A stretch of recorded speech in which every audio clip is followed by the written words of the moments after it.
Off to the races. We'll call to order, and if you please join us in prayer and pledge. We lift up our local leaders today. We pray for our mayors, city councils, county commissioners, police chiefs, sheriffs, judges, and all who serve our local communities. Strengthen them with wisdom and grace for the heavy burdens they carry. May they manage their teams and projects with love, keep their hearts pure, and their eyes turned towards your face as they work in the best interests of the people they are called to serve. In Jesus' name, amen. Amen. Amen. I pledge allegiance to the flag of the United States of America and to the republic for which it stands, one nation, under God, indivisible, with liberty and justice for all. Thank you. All right. Public comment. Anyone wish to address the board at this time? Good morning, JP. Good morning. Jean-Paul Rideau, friend of the court. Several meetings ago, there was some discussion of the contribution that Derek Ringman makes to our county government. And I just wanted to follow up on that. I have the experience of coming from another county of a similar size. And I can speak, I guess, with some authority as to the guidance that Derek provides management and personnel, and to a department head that's very important. And I think he does an outstanding job.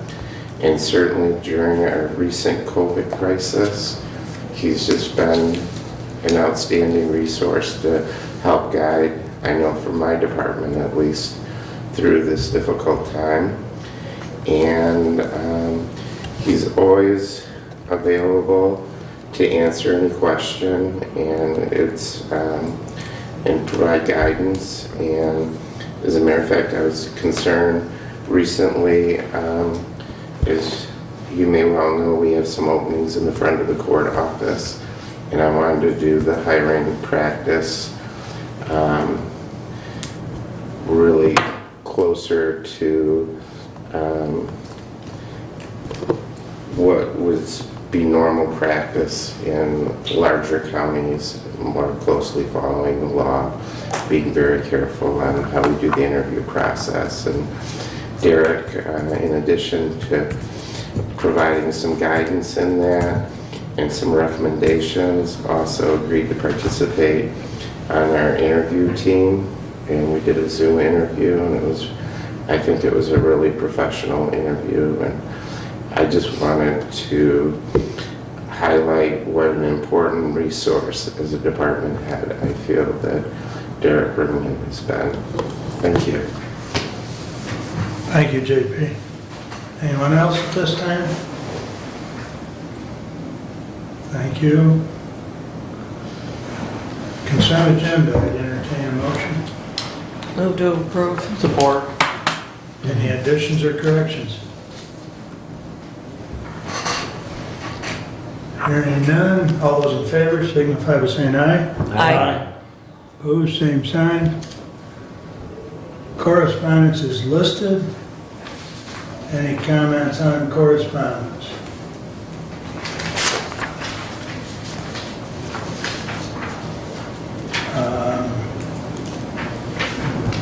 I will say, I think Mary Beth has made mention, I think even probably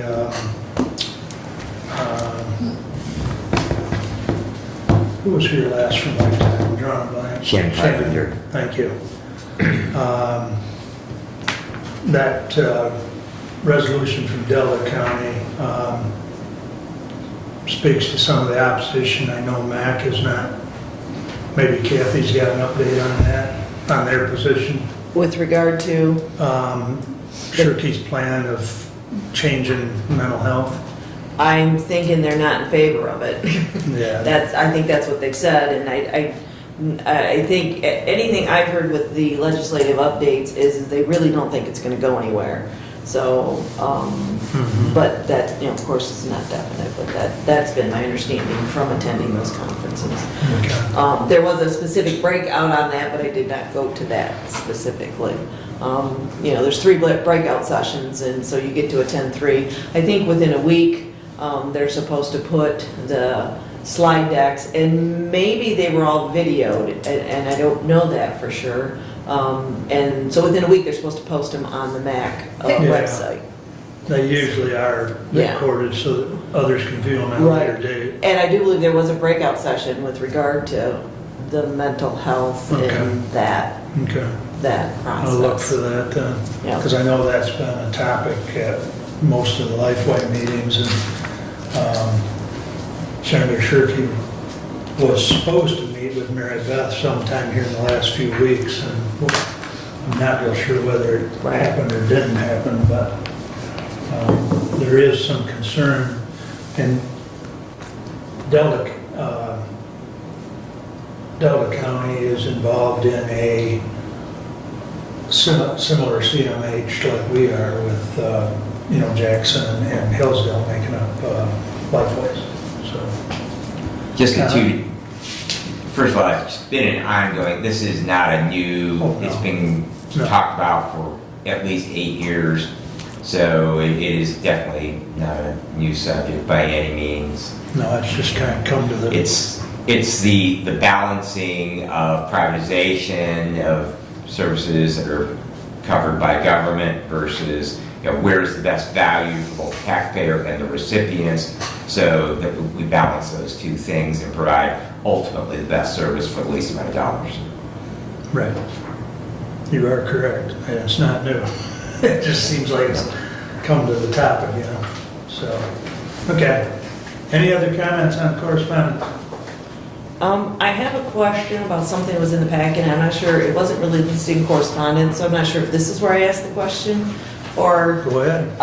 It's the email from Marnie and Cindy Paradigm. Does anybody know? That was not supposed to have been in the packet. Okay.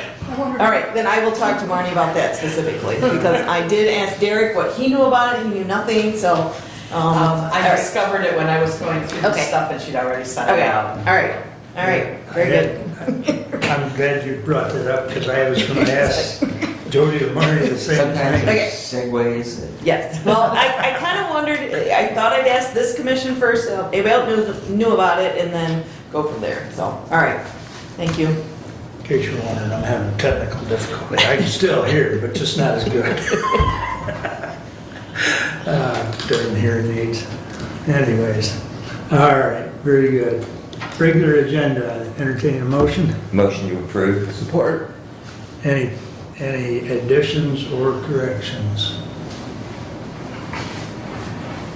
Hearing none, all those in favor signify by saying aye. Aye. Opposed, same sign. That brings us up to Stephanie. Good morning. Good morning. So Mark asked me to come before the board today regarding our hiring situation. Right now I'm down 2 full-time employees and my chief deputy's off for medical, so we're down 3 employees total in the office. 2 weeks ago I was there by myself because somebody called in sick. So I'm having issues with trying to interview. The candidates I do interview have higher expectations and wages than we can afford to give them. So I can't hire somebody with the qualifications I need, and would like to basically try to reclassify 2 of the positions that I need to have the most skill in.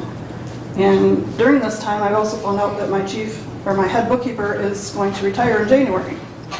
So that's going to be 3 new people come the beginning of the year, or end of year, first of the year, and I need somebody to work along Beth while she's still here to train them. So that's where I'm at, and would ask the board if I could have some leeway on what I can offer to these people that have qualifications. It's basically our conversation. Right. I guess I will add, the other part of our conversation, Steph, was we were talking about maybe you'd still be in the office, but close to the public 1 or 2 days a week. Yes, because we cannot get anything done besides answer the phone, do the mail, do the receipting in of our tax collection right now, and get my banking done. That's all I can get done in a day. I can't touch anything else, because I'm working with the gals, because there's nobody else. And I guess the other part of that was, is it's not permanent, 1 or 2 days a week. It'd be for, Right. 6 or 8 weeks to allow her to get caught up. But I think Stephanie and I both felt better if we had the board's consensus or approval Right. to do such a thing, seeing how we are talking about closing a office within county government for a couple days a week. And I don't know, were you still gonna try and answer phones or just put it on the On recorder? those days, we would be just doing Totally count. shut down, Yes. other than doing work in the Right now, office? if I didn't have Diana Gow, I don't know where we'd be. I had millions of, seems like, board reviews. She's taking over doing that, Mhm, and they take a lot of time. She may only get 1 or 2 done in a day. That's how long they take. mhm. If I didn't have her, I don't know what we'd do. And then we also contracted Bruce to do our principal residence exemptions. So he's coming in next week because I got 14 more. We've had over 200 in the last couple of months, so we can't get the other work done. Yeah, that's, Are those new principal residence exemptions, or are those? They're denials from the They're state. denials. And so we have to bill them, and then we also have to bill the units, Okay. or pay the units, depending on, the board reviews are either way, but the denials we have to. So are you saying that that's higher than what's normal? Yes, since I've been treasurer. Is there a reason for it, do you know? I think they hired an outside company, the way I understand, and they're diligently trying to get those dollars. Okay. Because they get a percentage of interest to whoever They- basically reports it. Right, okay. And so I'm curious, do we know of the say 200 denials, how many are actually overridden that that they shouldn't have been denials, or do we know? That was Tamara's position, what she was doing. I don't know how many, I know I've gotten a few. I can't tell you the percentage, but I've gotten a few that we've had to change. I guess my point is the outside firm actually doing their job, and that they should have been denials and that they were Yes, missed in pretty the much. past? Then that's kind of what's A lot happening, of times it's a bona fide sale and that changes it. and that changes it. But we still have to take the time to do the paperwork. Exactly. So, okay, sorry about that, just kind of want to know a little bit about that. Back to the reclassification. The majority of your staff is at level 5 right now, correct? Everybody but the head bookkeeper, correct. And they're level 6 or 7. 6, yes. So my proposal would be assistant, a level 6, head bookkeeper, level 7, and keep the tax specialist at a level 5. And I would actually need another person, if they could ever find another one, because of all these board reviews and stuff and PRs that come. That's not Tamara's normal job, it's the tax specialist's job. But because we've had a new tax specialist, we haven't been able to get them up to date because they're still learning the other part of the job. So we didn't want to have them quit right away when we gave them that job. You know what I'm saying? So in hiring your head bookkeeper, if you move that to a level 7, they'll have additional certifications that warrant that level 7? I would try to find that, yes.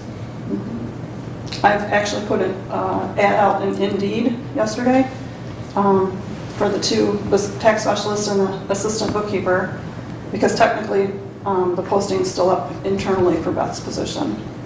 So I was going to wait till tomorrow to get that one out there, but I've gotten 3 responses. I can't tell you which one because I think 2 for the assistant and 1 for the tax specialist. One's out of St. Louis, Missouri. And they got a bachelor's degree. But I don't look for them to come to Hillsdale at our wages, truthfully. So what are the wages that we start at for those jobs? Do you want to just look at it? Yeah, it's fine. And then, what are they looking for? How far off are we, in other words? Okay, I mean, truly. I was going to go there. yeah. $10 an hour? No, I had a branch manager of a bank who has qualifications and could be easily trained for the assistant position, and she wanted $17 to $19 an hour. Mm-hmm. We offered her 16-14, and she declined. I mean, it was close. I mean, we were getting there from what we started at when we interviewed. And then I had highly qualified, she's a township treasurer and a village treasurer in Jackson County, gonna build a house in Hillsdale County, and she wants $60,000 a year. I said, that's not gonna happen, because I don't make that. So that's what they're looking for. And I told her what the top of the scale was, if it was a level 7 at 25 years. And it's not even 40,000. How does our scale fit in with other counties? Is it a standard scale, or is it a Hillsdale County scale? This is a county union scale that was revised back in 2019. Then the pandemic hit, and now the wages are going out of, everywhere else. McDonald's, I saw an advertisement for $20 an hour in Montana. It's true. When we I mean- redid that in 2019, that put us ahead of Branch County. Okay. But I don't know where we're at in comparison to Branch The now. rules are all different now. And this is Yeah. set to, this is currently set to expire the end of next year. Correct. Go ahead. So a couple of observations and comments. As far as closing the office, as a small businessman, and I love to say the word former small businessman. And But they thanked you. I see their sign that says, thank you, Ingalls family, so. yeah, appreciate it. Yeah, so it's quite true. When you have customers, you get nothing done in the rink, that needs to be done. So closing the office, is an option. I'm concerned with closing to the public. I think that if we were to follow that path, closing one day rather than 2 days would be a start to get things going, and you can reevaluate it. I also think to be available by appointment, even on days when you're closed, would be an important part of my idea if closing's one thing to do.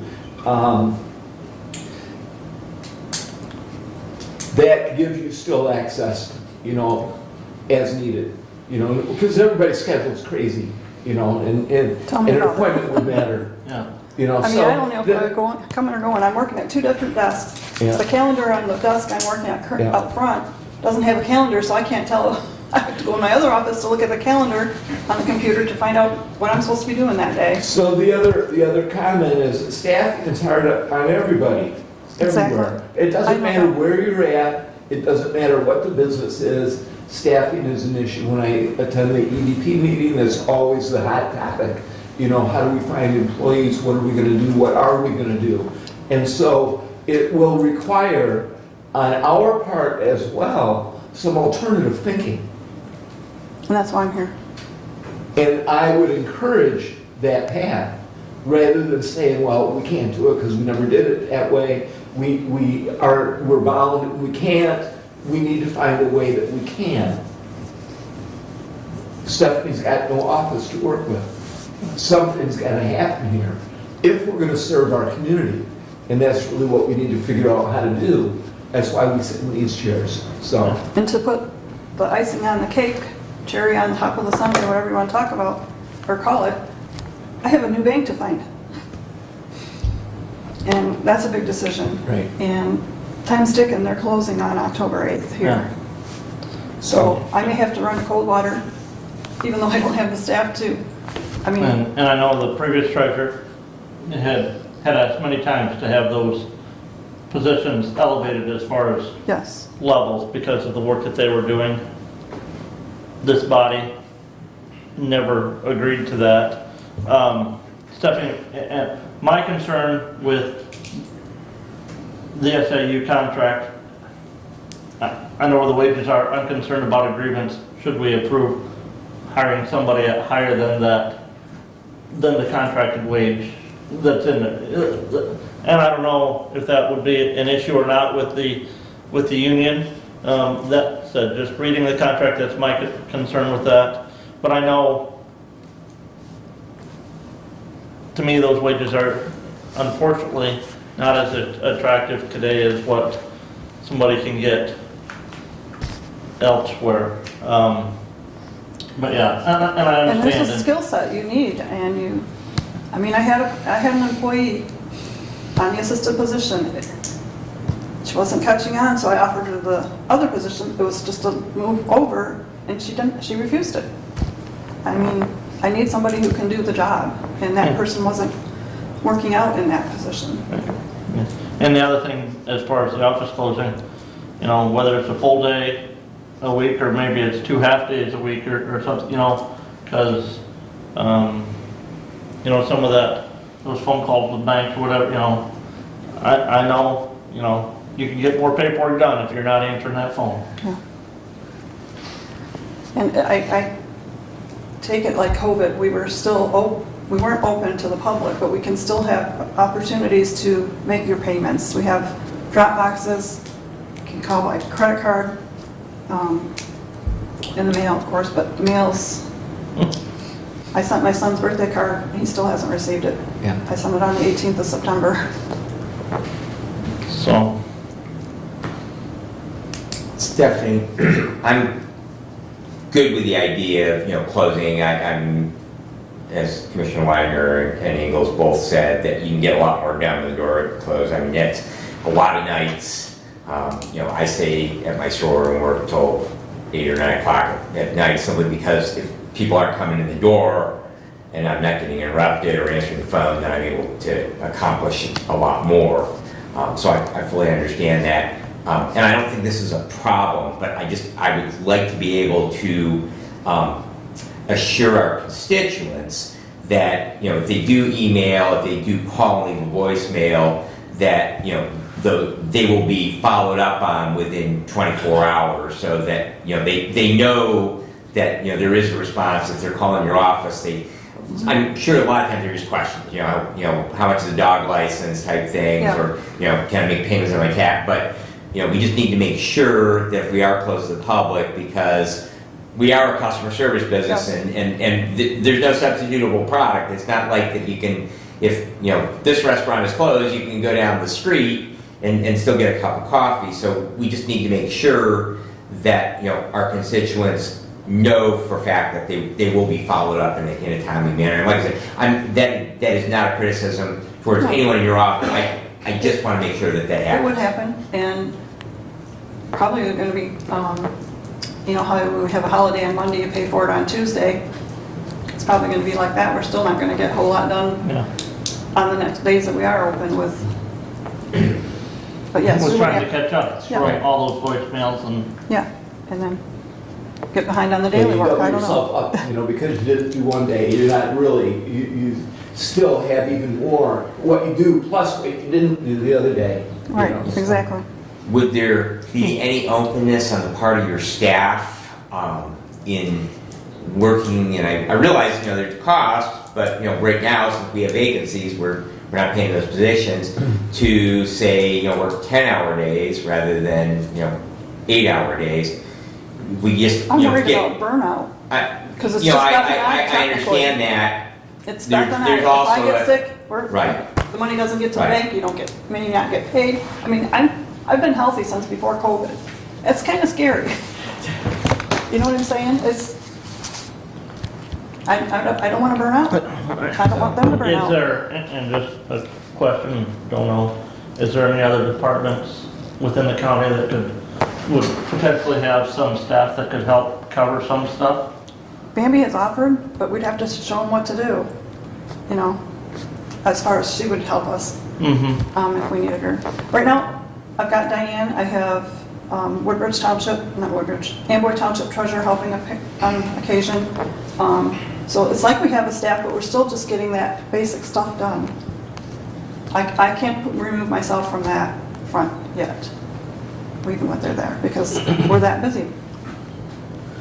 I would say, I would agree that if you need to close, you know, if it is 2 days a week, so be it. I guess I would like to know what the time frame is versus an open-end time frame. And is that something we have to make a motion on?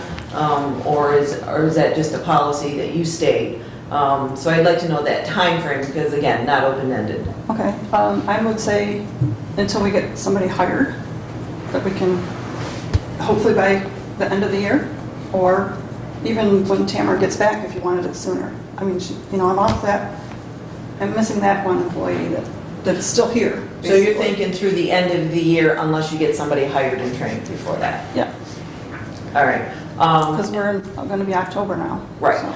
So, and that was my other follow-up question was who in the county would have time to help you? And if there's somebody in Bambi's office that could, maybe it's worth training, cross-training that person to come over and help and do those things that would be easily cross-trained. I don't know if working the front desk and taking phone calls is that thing, answering emails. That's you kind of know. what I'm using Mary Ann for when she can work.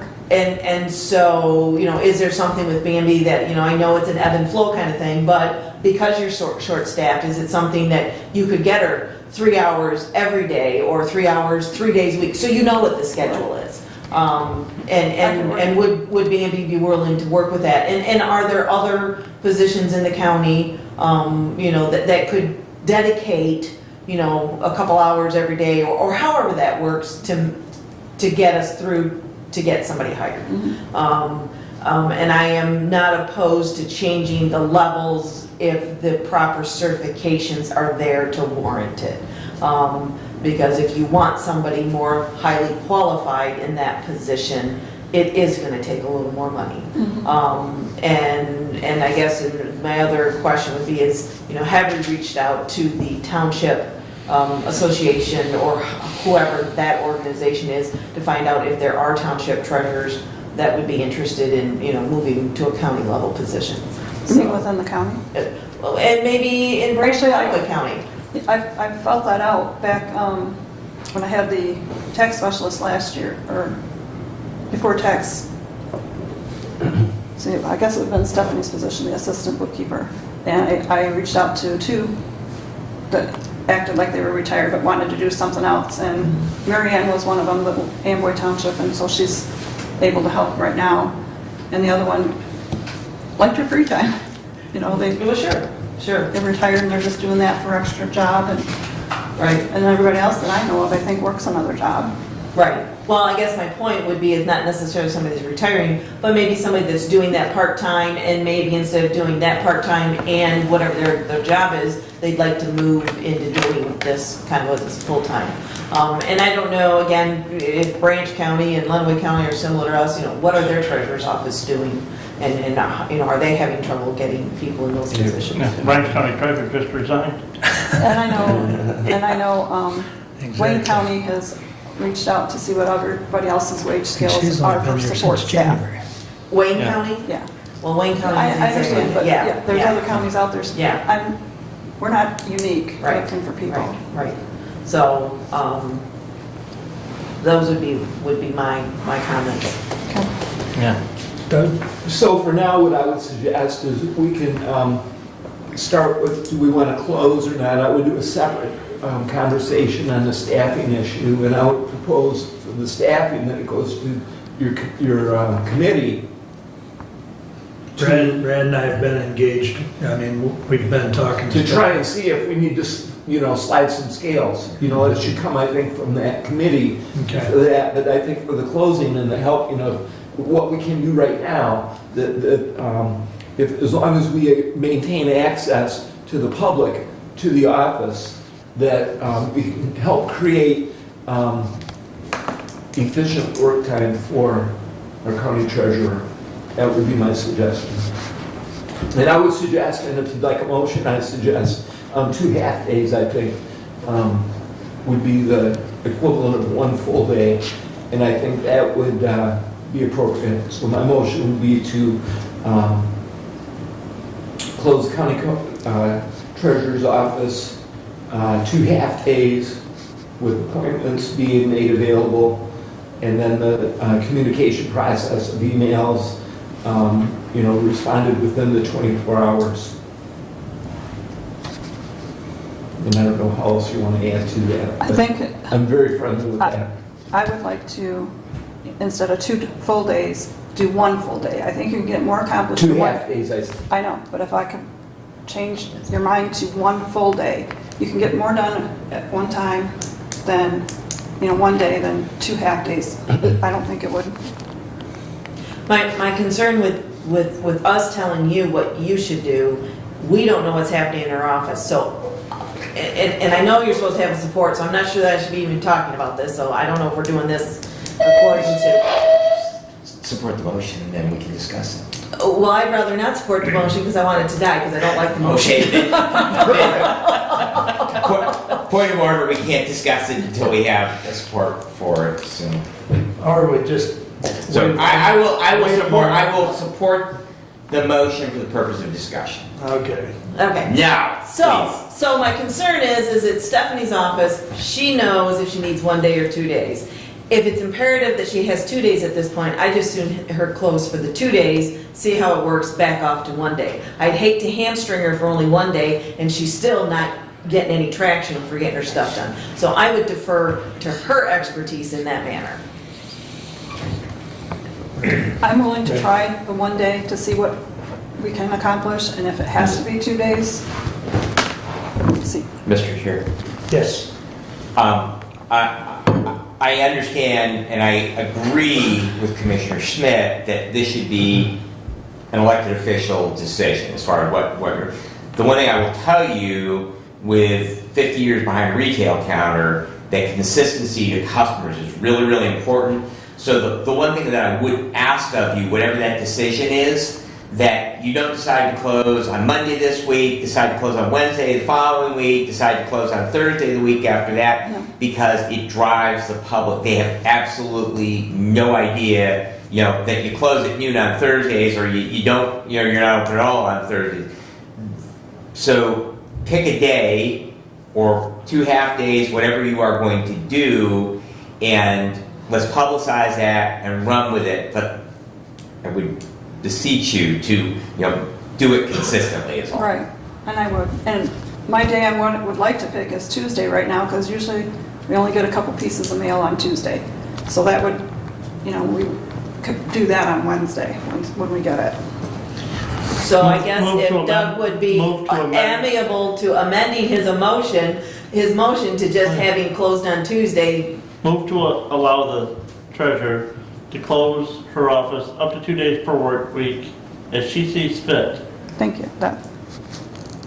Support. Point of order, we have a motion and I support. thought I moved That's to an amend. You to amend, okay, thank you. I did not hear you say move to amend. Yeah, he did. I'm old. I'd let you borrow this, but it's not working, so. Anyways, And Up to- personally, yes, I would much rather see it be 2 half days, Stephanie. But again, as Commissioner Schmidt said, we're not in your office, we're not running your office. I wouldn't ask you to come and tell me how to run my office, so. Right. well, and I think, if I may, Stephanie's an elected official, she can do what she wants with her office. However, she, in her conversation with me, she felt a lot better if she at least had the support of the board. And I For your agree. constituents, Right, so they can tell them, hey, right. this is what's happening. And so the other thing about that is we're also on YouTube, so that help gets that word out, number one. Number two, we will post it on Message of the Day.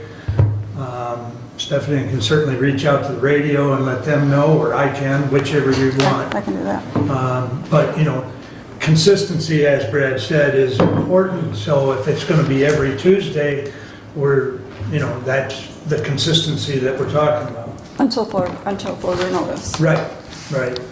So, And I probably will say due to staffing shortage. exactly. And maybe that'll generate some people, oh, they need help, come ahead. Yeah. Get a Well, that- resume. You can get another plug-in that Yeah, way, and if you need help. Getting used to the fact that places being Okay. closed because of those days. We have Do you need a support for that? Doug supported Doug's it. support. All right. So, I didn't hear that. any part. further discussion on the amendment of up to, that Stephanie has the ability up to 2 days? The only thing I would mention is please let us commissioners know what you decide so that we can get that information out to our constituents and when we go I to will our township meetings. I'll put down Tuesdays and Thursdays, So you're going to go half days or whole days? all days. And you're going to be closed Tuesdays and Thursdays? Yep, and we'll see how that works, and then if I don't really need that second day, I'll bring it down to just Tuesday, Okay. So it'll be Tuesdays and Thursdays until further notice. until further notice. And on Tuesdays and Thursdays, they can email and leave messages. And get a response within 24 hours. And also keep in mind the Dropbox is still available Yep. for them to drop off payments, just like we did most last year. And they're still doing it, some to Right. also. Right. Yeah, Stephanie's told me that they are still using the Dropbox, so it's an added feature that we didn't have in years ago. Right. So, Question, Brad? question, Yeah. question. Oh, please. Okay, you're calling the question. Okay. All those in favor of the amendment signify by saying aye. Aye. Opposed? All those in favor of the motion as amended signify by saying aye. Can we read back the motion as amended, please? This week? Well, it's to close the treasurer's office 2 half-days with appointments and response to email within 24 hours, but closing 2 days a week as she sees fit. No, the motion should just be with Up the to- amendment to allow the treasurer to close up to 2 days per week as she sees fit. Not half days. Because the 2 half-days was stricken with the amendment. Okay. Do I have to make an amendment to have that only go through December 31st? Because I don't want the perception that this is like a forever thing. This isn't until further The notice. maker and the. Well, until Second. further, well, I'm not I would gonna hate use for the it. public to get the idea that the office could be closed for those days indefinitely. Indefinitely. That's my concern. Well, my concern is if we don't get more staffing in there, it could be closed for those days until we get more staffing in there. Okay, all right. We can always come back and revisit in December. Yeah, Right, exactly. Okay, So what are we voting on? 2 days a week. as the treasurer sees fit. Up to 2 days. And are we going to place a limit on it? that would take another amendment. Unless the maker and the second were. Question,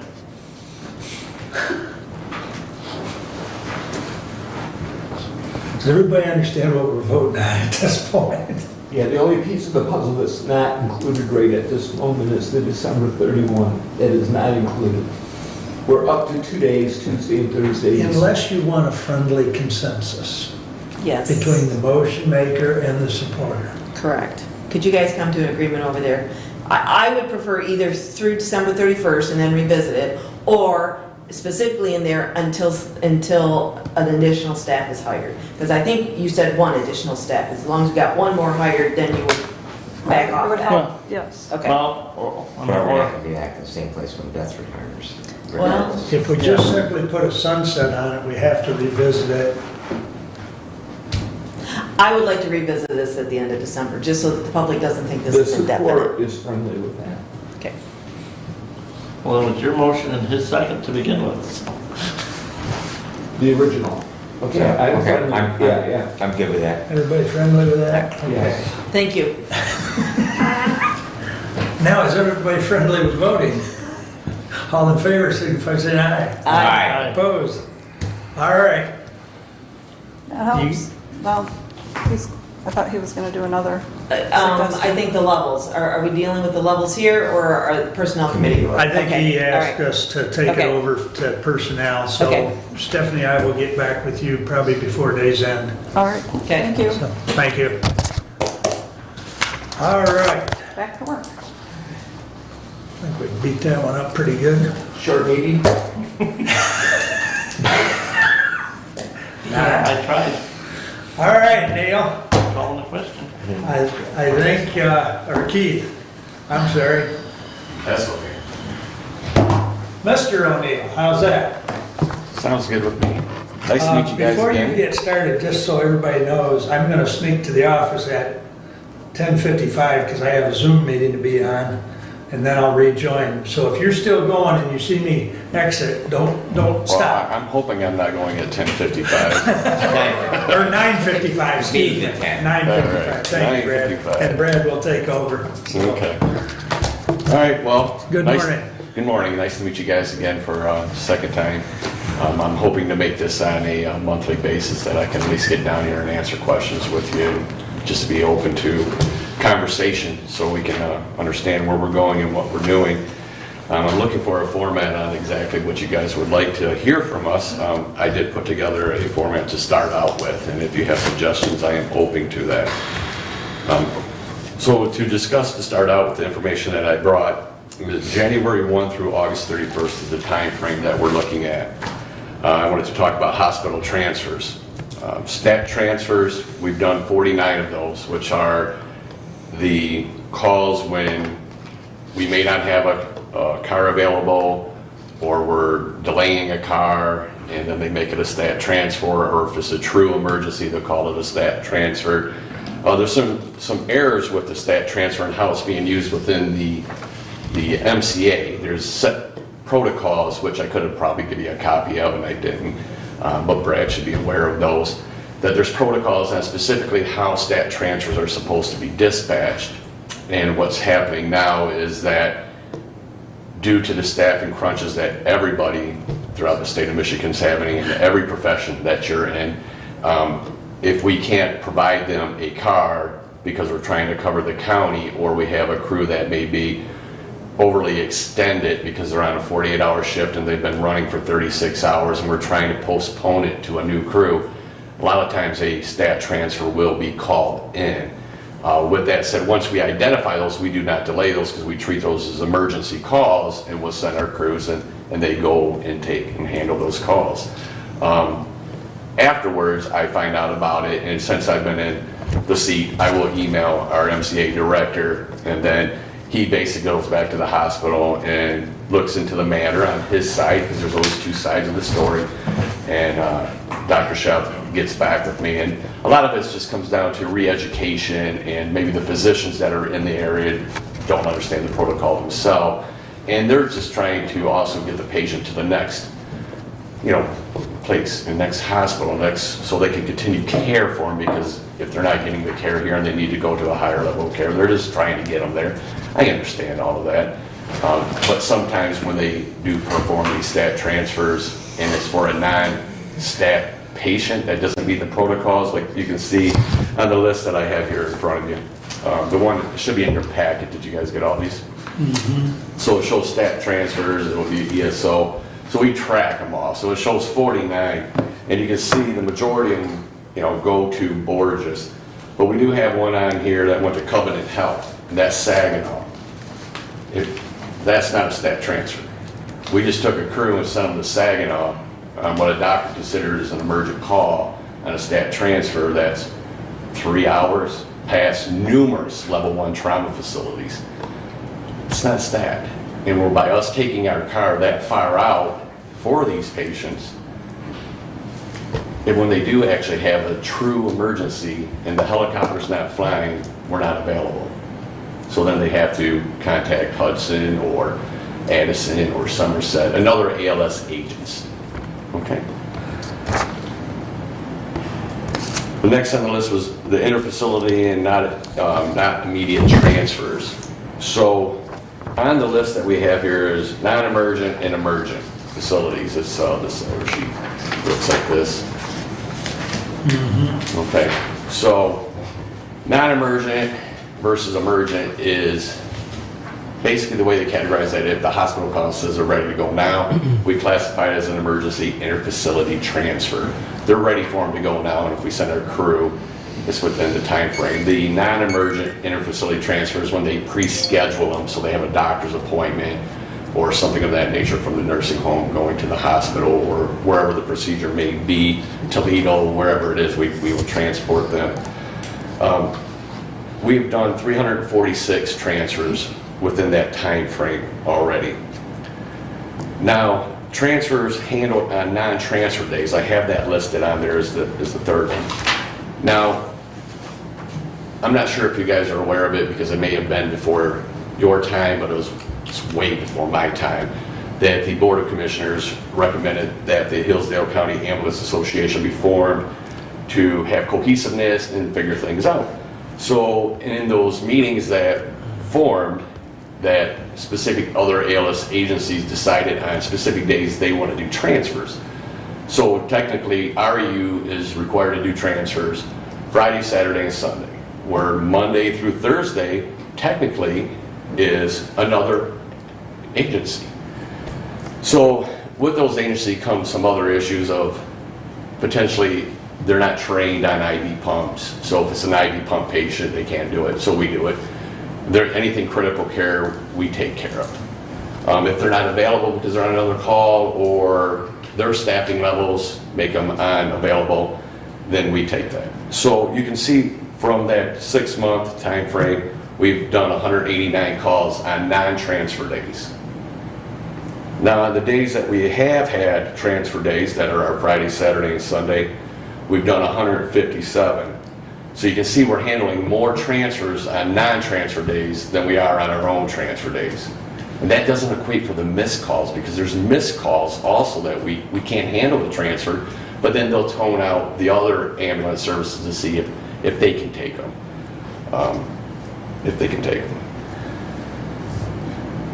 Due to the pandemic and the national shortage, we are missing transfers on our transfer days. This is nothing new. It's been going on for quite some time. We've missed quite a few transfers. Last weekend, we have employees out due to COVID. We have the short staffing issue going on. We're having an ambulance stay back in the area to cover our community so we don't have to try to depend on Hudson or Somerset or Addison or Branch County to send an ambulance in for a potential cardiac arrest. That time frames matter. So we have a policy in place, and I could have attached that for you too. I didn't do that. That was approved prior to when I got in here, of how we're going to handle transfers. And if it's a non-emergency transfer, it could be just a basic life support transfer, orthopedic care for a foot injury or something that they need to go to wherever, usually Orchis, you can see by the stats, that it can sit until we have another crew available or 2 crews on. So they're tying up the hospital. So the hospital wants them out, but we're struggling to move the patient. But this is no different than any other county. We receive phone calls from Branch County Coldwater Hospital asking us to do transfers. We turn them down. We get phone calls from other hospitals. We turn them down, because the only one we should be servicing in our county is Hillsdale. And we're struggling to do that. So we're not going to go to anybody else's hospital to do it. But what does that tell you? It tells you that their counties also are struggling. They can't even move patients with the ambulance services that they have in their counties. So when they're reaching out to others, it's no different. I came from Traverse City, Munson Healthcare, Northlight EMS. They're no longer in existence. It's MMR now. But I can tell you from being on the leadership side that we called numerous ALS agencies to come take transfers because we couldn't handle them, because we had specific contracts. So the struggles are real. They're throughout the state, they're throughout the country, and we're trying. We're working at our best to do what we can to help move patients, because we understand that we have a smaller hospital in our area that their staffing levels hurt as well. You know, they can't offer a lot of services because they're just not at that bigger hospital capacity. So a lot of the serious calls end up having to leave. All right. Keith? Am I reading this report right, Keith, that you guys did transfer one person back to Hillsdale Hospital? Where at, sir?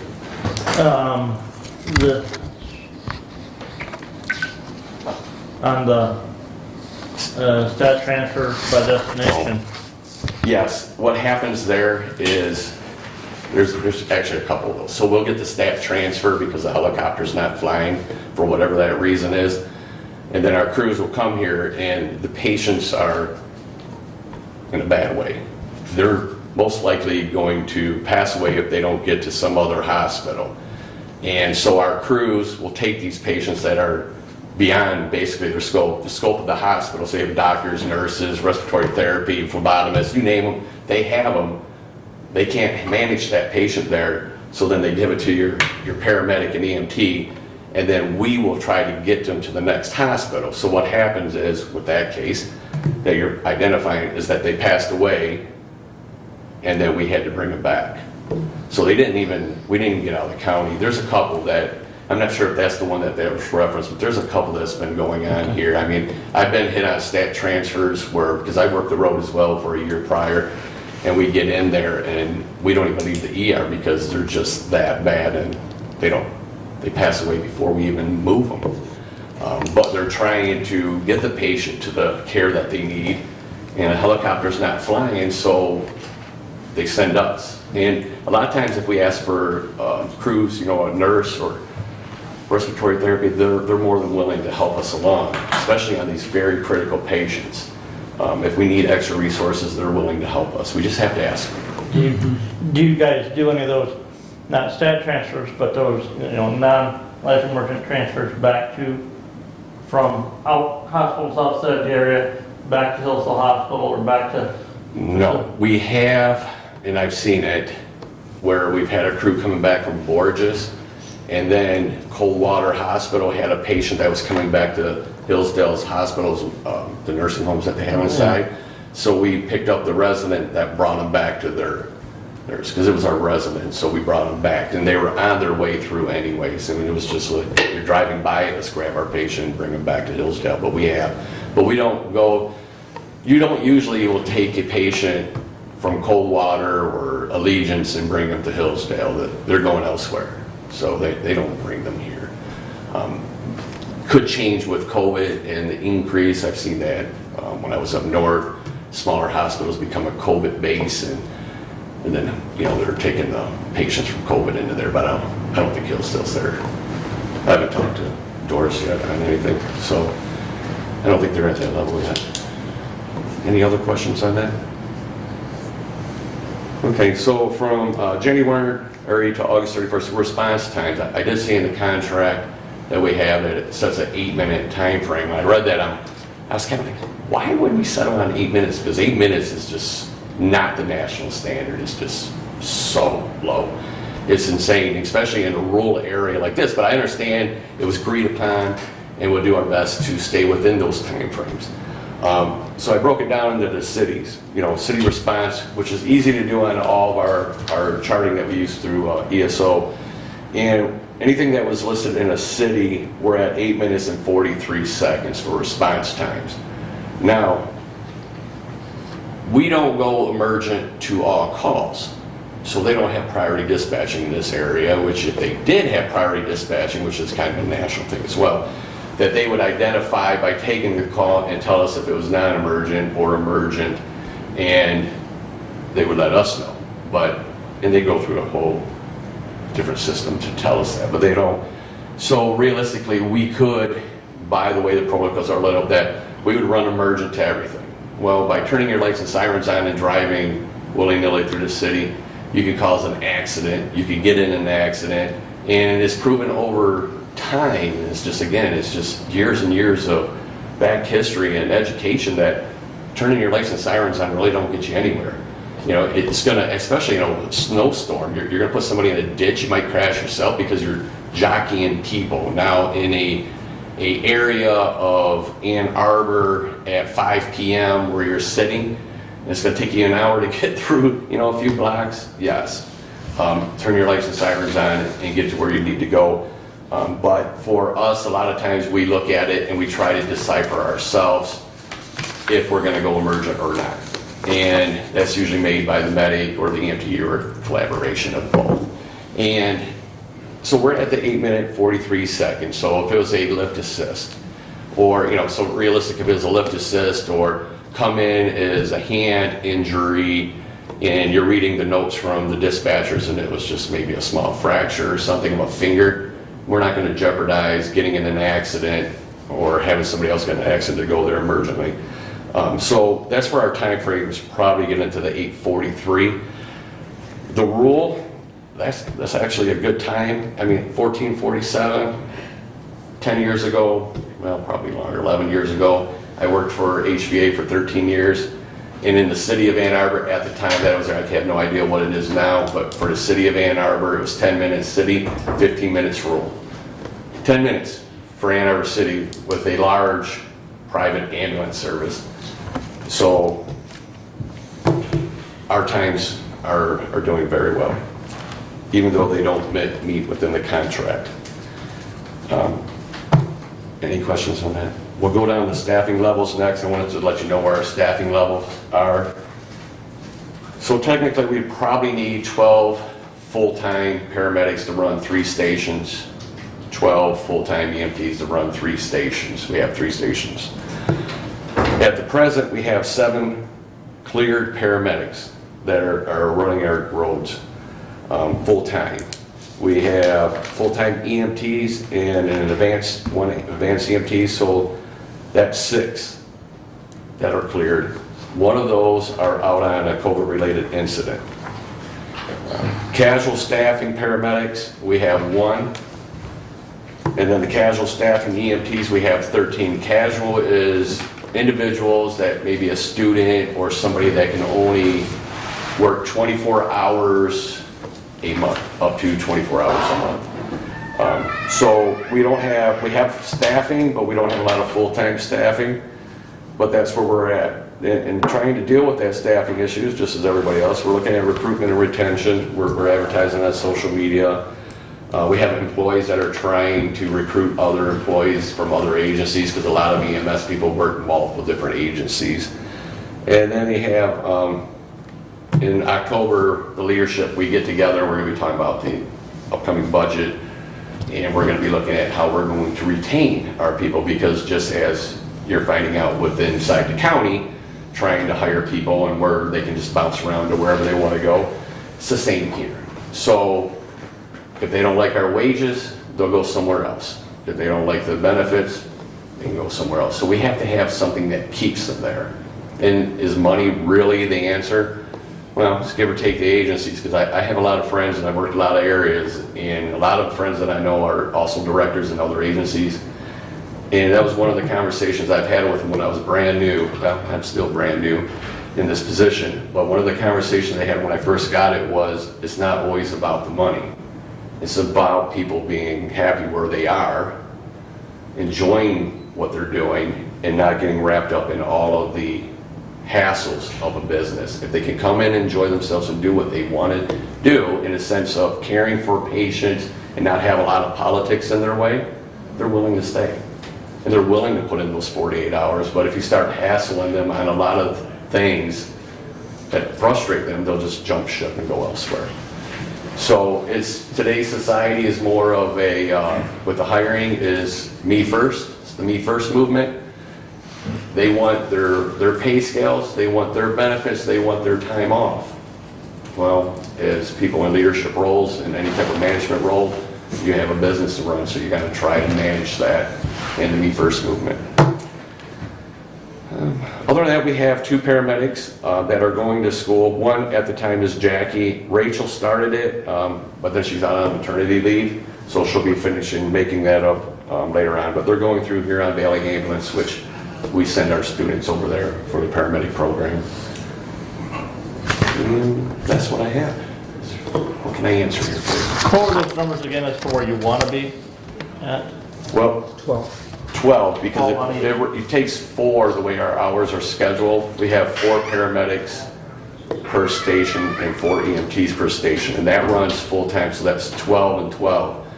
But realistically, you need to have your casual staff come in and work, because if you have employees that take vacation time, sick time, or whatever else pops up, we lose that. So even though where we're at was 7, we have a call off, and it hurts our operations. And then when people are tired of working because they're 48 hours and they're working 70 hours, because we have a lot of employees putting in 70 plus hours a week. That drives them to look for someplace where they're only going to work 40 hours a week or 48 hours a week. It can, but any ambulance service right now, anywhere around us, it doesn't matter where you go, Ann Arbor, Jackson, it doesn't matter where you go, they're in the same crunch.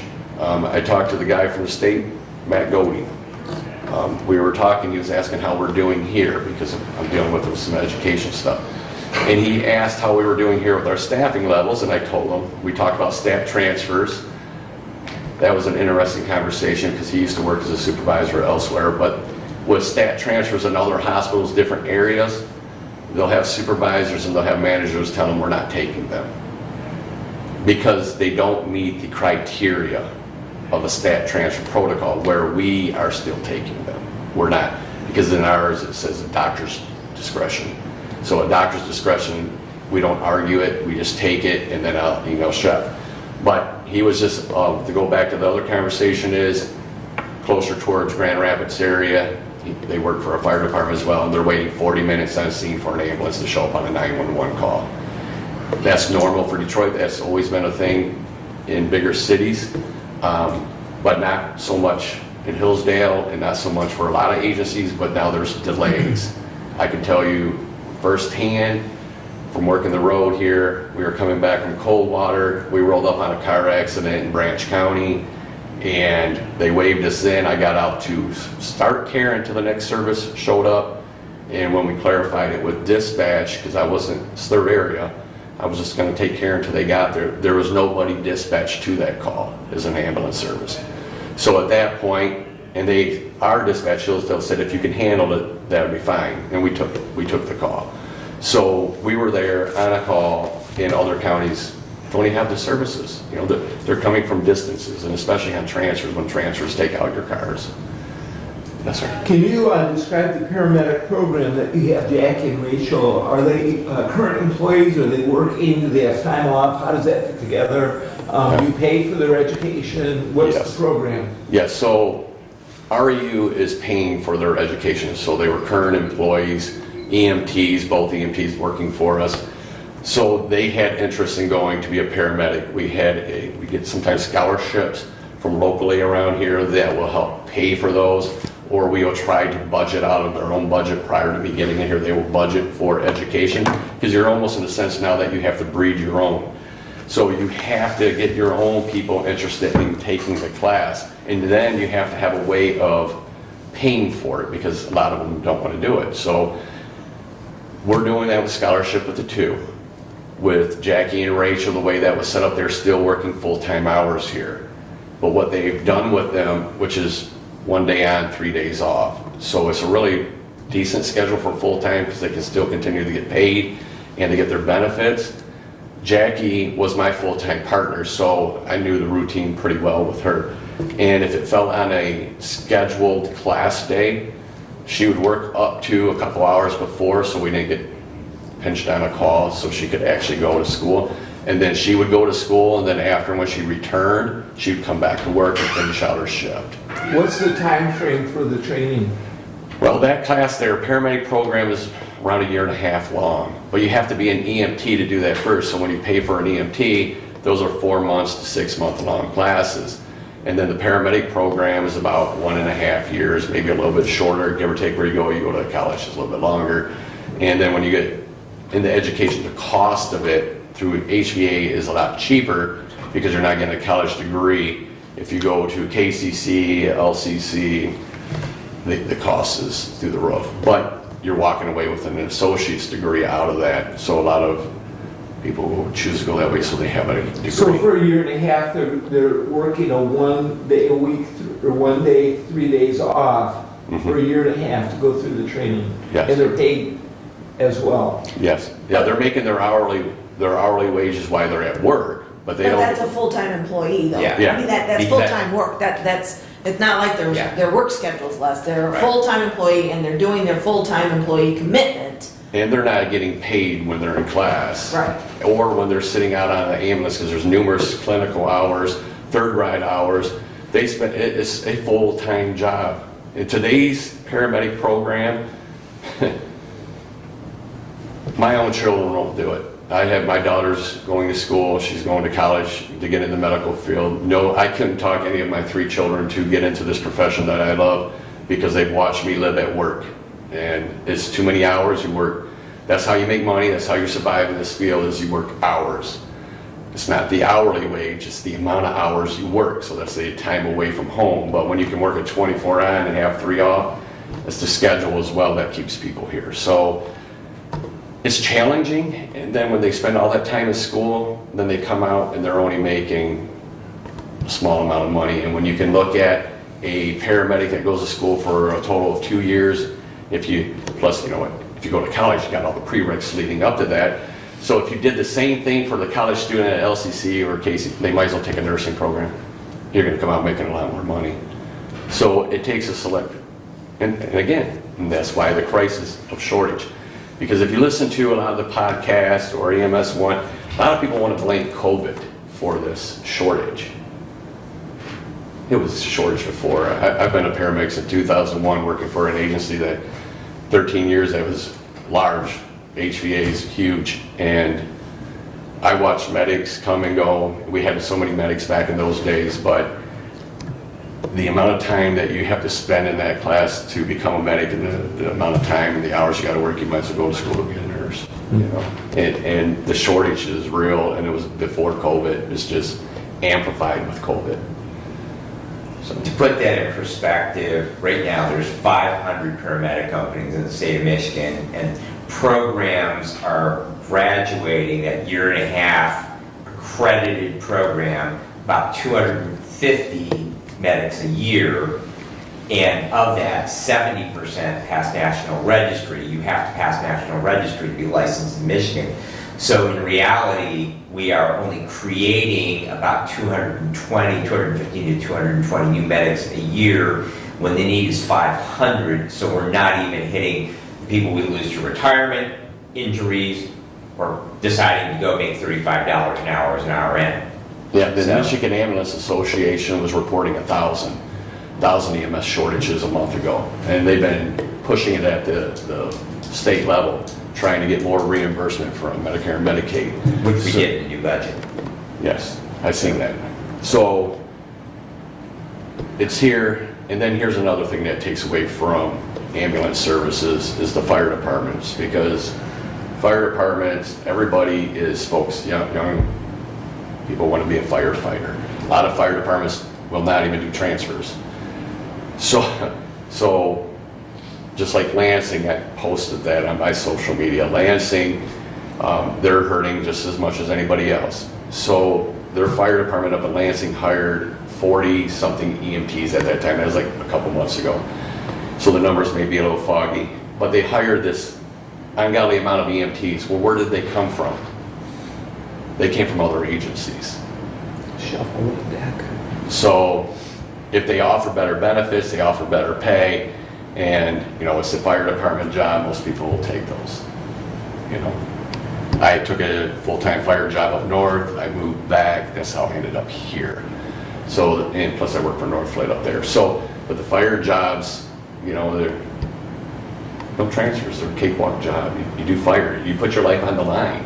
When you're needed, just like an EMS. But when you work for a fire department that does no transfers, that's what pushes people away from not applying for us. If you look at the local area, we pay more than the local ambulance services around us. It's changing because they're raising their pay scale, but we pay more, and that was kind of confusing to me when we first got here. But the majority of them, when you talk to people, they don't want the transfers. They don't want to, they run all day and then get called out at 3 o'clock in the morning for the transfer, or my last shift before I took this was a 48-hour shift, and I get off at 6, and it was a very busy 48 hours, and at 5 in the morning I'm getting a stat transfer, and I was the paramedic. So then I got to go to Kalamazoo, Borges, so that's where we went with that patient. But the patient needed to go, so we didn't argue, we didn't fuss, but that's what's pushing people away from ambulance services, that they just don't want to do transfers. What about EMTs?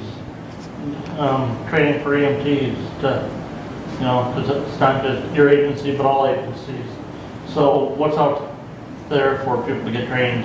For EMTs, HVA is training them at a pretty good price. Kellogg Community College, they all have them. The colleges, again, are more. Reading Emergency Unit hasn't taught a class here in a few years, 2 years. I think maybe the last class was yours. It's been a couple of years since they've done a basic class. We've actually discussed that. I've been obviously in discussion with our education program and figuring out the cost on all of that. And it was always at a negative loss to REU. The last few years, to put on an educational program is a loss for the community. So we're taking away from our budget. So the only way that they even survived to keep it somewhat close to breaking even was Dave was teaching them. So our executive director would come out and teach those classes, because what happens is that you need to put on the class, you have a specific pay wage, or not wage, but cost of the class, and that covers the books. And And then you have to have specific instructors. So if you need clinical instructors, you need, for doing all your extra training and stuff, because we have practical time that we have to do. So you get your clinical instructors, and then you have your didactic instructor, which is usually your primary instructor. And then they have after-hour classes, just like any teacher, they take the work home with them. So you have to cover all those costs. Well, then you might need 10 students to, say, break even.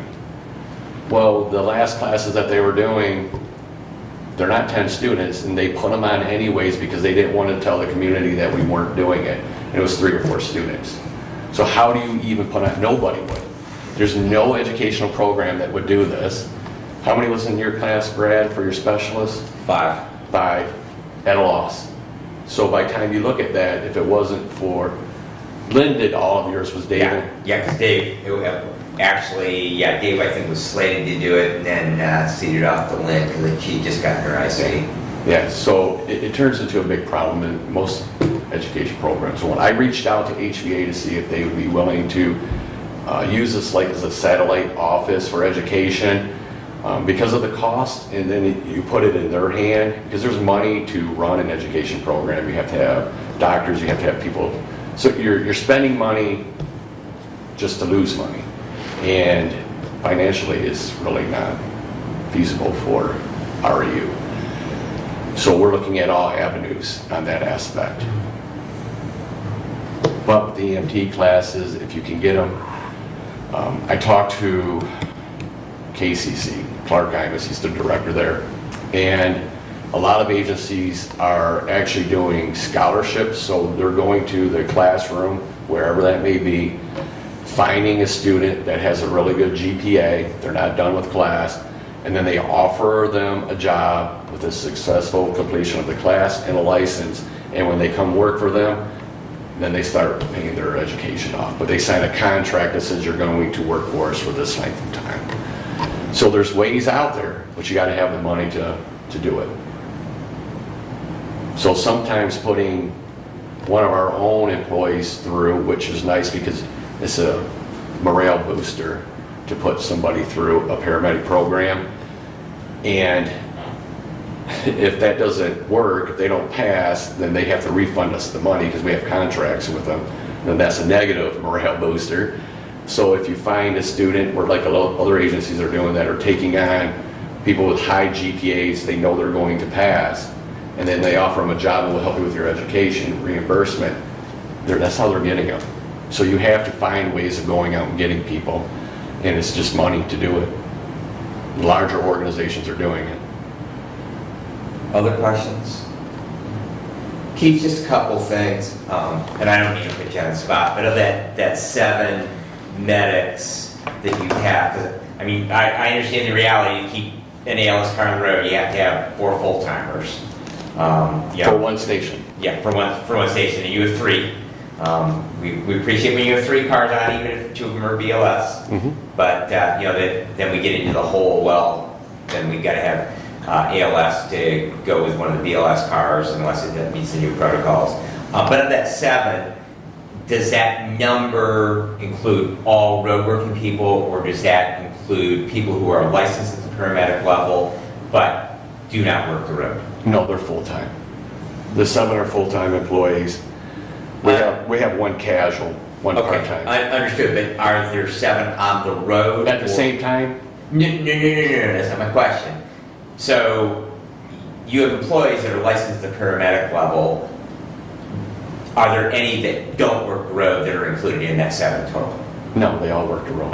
Okay. No, I would make 8 if I went on the road. And Jack Randall doesn't work the road, No. but he's licensed as... He's not on the list. Yeah, okay. So, These are specific paramedics and at that station. So, that's good. When I'm out on a call at 2 o'clock in the morning, that hopefully I'm going to get ALS when I need it, so... And I'm sure I'm going to get slack on this one. I have made an operational change. I've made a couple actually since I've been in. And we have 3 stations, but I've read that contract, so I've got it highlighted all of it. It's kind of posted on my wall right there so I don't forget it. But for the 3 stations, we have Litchfield, Hillsdale City, and Reading. When you look at our call volume, the highest call volume areas are Hillsdale City and Reading. Litchfield, back in the day, from the way it was explained to me, because I have to go off back history, we covered more area north, west, northeast, northern than they do now. So they have a smaller area to cover, even though they got Litchfield and the industries, there's just less call volume up there. So if I moved all the full-time staff members from Litchfield to Reading. So we're running 24/7, 365 out of the Reading station, and we have our Hillsdale City covered. So that's where you put them. When you're looking at strategic planning, you put them in your higher call volume areas. Now what we're doing to make sure we appease going up into Litchfield, when we do get extra people that want to work overtime, if we have that third, we put them up there. Today we have an ALS car sitting up there. So we have extra people, so we're moving them. But when we are short and our schedule's looking short, we move them to the higher call volume. Because the last thing I want to do, and it's a numbers game, but run from Litchfield to the Indiana line and Ohio line out there on Territorial for a call. That's very dangerous. So we play the game of moving where the call volume is, and that's what we're doing. And it's nothing towards Litchfield or anything like that. It was no decision made. It was solely based on call volume, and that's basically how I did it. And but that's what we're doing. So we're keeping things moving. We're doing the best that we can for our county, and that's the focus of Hillsdale County. Well, thank you. We appreciate you being here. So look forward to having you back. All right. Thank you very much. All right. Mr. Chair, I need to use this.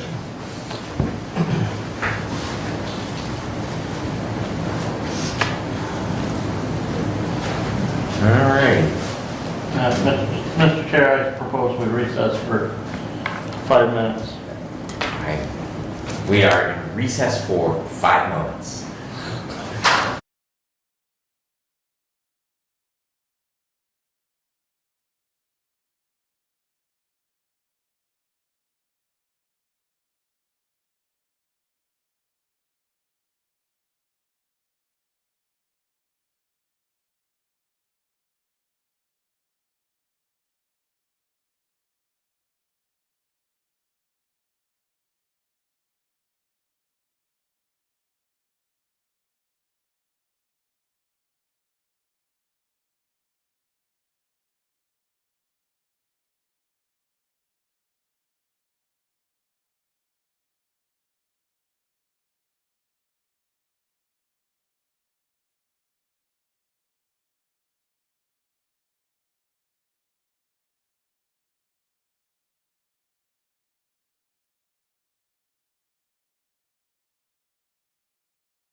Safety.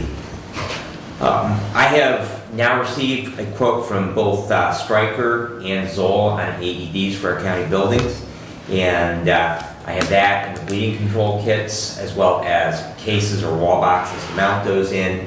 And I will be submitting a capital equipment request for the 2022 budget with that equipment.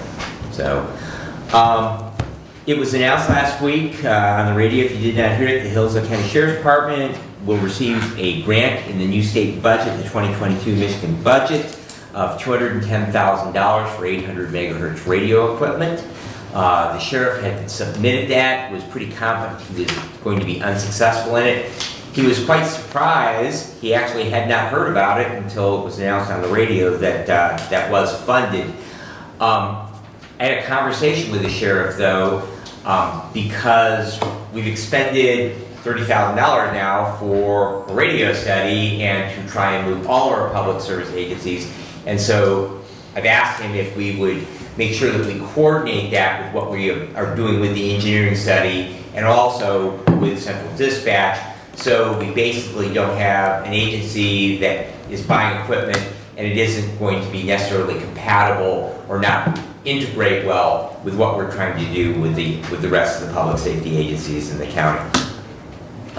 Sheriff did say, because it will be new budget money becomes available in October, it's probably going to be several months before he would even have those funds available to him on that. Big news, of course, this month. Yes, That is dependent on the governor signing the budget. Definitely, and the governor does have line item veto privileges, so we will wait and see. No. Big news from the 911 board meeting, of course, is the announcement of the retirement of longtime director Doug Sanford. That retirement will not only affect central dispatch, it will also affect another department here in the county, which is emergency management, which Doug also, that is a part-time position that he heads up. The 911 board has formed a search committee to begin to look for a new director. That will be headed up by the Red Waldron Fire Chief, Dennis McNecht, who is on that board. They will be responsible for conducting the search, and then they will make a recommendation, because ultimately the decision of who that person would be as a 911 director will come back to this board for approval. I did reach out to Branch County as far as the emergency management position goes, because they have a kind of unique thing. They actually contract with someone to provide emergency management services. And so I asked Bud Norman if he could possibly provide me with information on that, which he said when he gets back from the MAC conference, he will send out to me. However, interestingly, they just went through a 10-month search for a new 911 director in Branch County, and just concluded with the hiring of someone. So all of their information is very current, including their list of finalists, and he is willing to share not only the process of their search, but also the list of people who are finalists for that position. So I will be getting that, and as soon as I receive that, I will forward that on to Dennis and the other members of the 911 board that will be working on that. I did discuss with the Sheriff's Deputy Union representative, the union steward, in regards to our discussion on the paying for a police academy. They did raise some concerns about that, that will make that an ongoing decision or an ongoing discussion. We'll have to, from the way that we originally had thought we might be able to do that, to be able to fit the parameters of the contract. So that continues to be a work in progress. Keith, thank you again for being here today. Really appreciate it. And actually, the point you made was very much true about when people move to EMS from the fire side, they create shortages, because we have just experienced that with my own fire department. And fire, both on the firefighter side and on the medical first responder side, they are a critical load. There's a number of departments, not just from people moving into full-time employment in EMS or full-time employment in fire with other agencies, but just in general, we are really, really struggling right now in all departments in the county. We have 14 departments in the county, and everybody is struggling to have personnel. I know Wright Waldron I was on a call with them, and they just recently lost a number of people. They just were unable to make the commitment to their department. The last thing that I have is in that vein, and that is tomorrow I will be attending a class for the state that will certify me as a firefighter 1 and 2 instructor. And so I will add that to my list of credentials and be able to help them with our county fire academy when that kicks off after the first of the year. And that concludes my report unless there are questions. Commissioner Leiter, you look like you have one. No. Commissioner Ingles. Yes, the radio study, do we have results on the study yet? We will have that mid-October, and I did talk to Doug last week about that. We are going to try and have the point person on that. Actually, if his schedule permits for him to physically be here. If not, we will do it via web. And he will make a presentation to the full Board of Commissioners, and so we will have the opportunity to question him on that, and he will go over all of the results with us. Other questions? All right. Thank you very much. We are up to facilities. Thank you, Commissioner. Facilities does have a few things. One is the courthouse roof that I received an email on. I forwarded to commissioners regarding leaks due to the rain that occurred and the wind on Wednesday, September 22. Multiple leaks in the courthouse roof. This is for your information. One leak near the bell tower was able to be fixed in-house. The remainder of the leaks are on the clay portion of the roof, which is very difficult to access and very difficult to determine where the leak is. And so facilities is in conversation with a few contractors, some local, some not, to try to determine what needs to be done. In the meantime, we do our go away rain dance, and we deal with leaks by putting some buckets where needed, so that we can find out what really needs to happen. And those contractors will let us know. The next item I have is on the jail facade. We have been in discussion with that, and we have received one quote from K&T Construction. No other quote. It was delayed. We talked about it at our last meeting. It was delayed. We thought another quote would be coming. Have not received that vote or that quote. And so the facilities department is recommending K&T Construction for the jail facade. We have approved up to $10,000. The total looks to be $18,770, and so there's a balance of $8,680 that needs to be approved.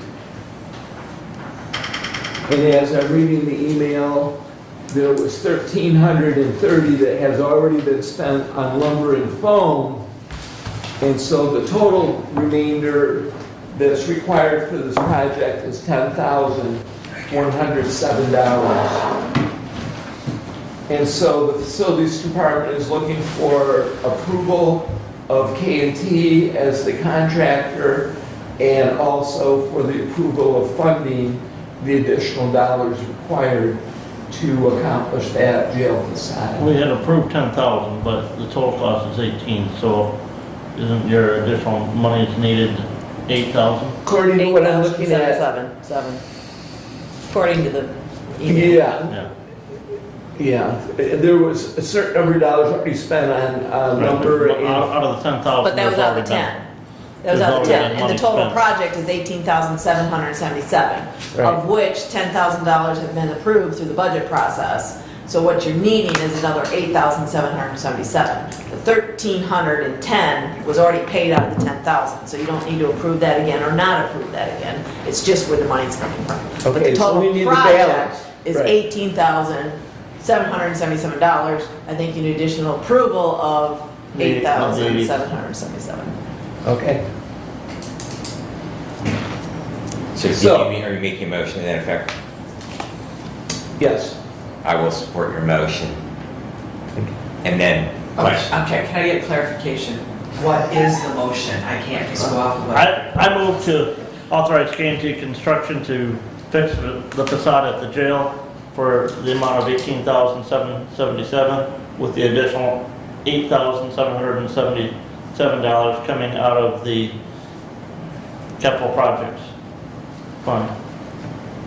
Thank you, and I will support that motion. Yep. And that was my question, is what line item is it coming out of? So that, your motion, clarification.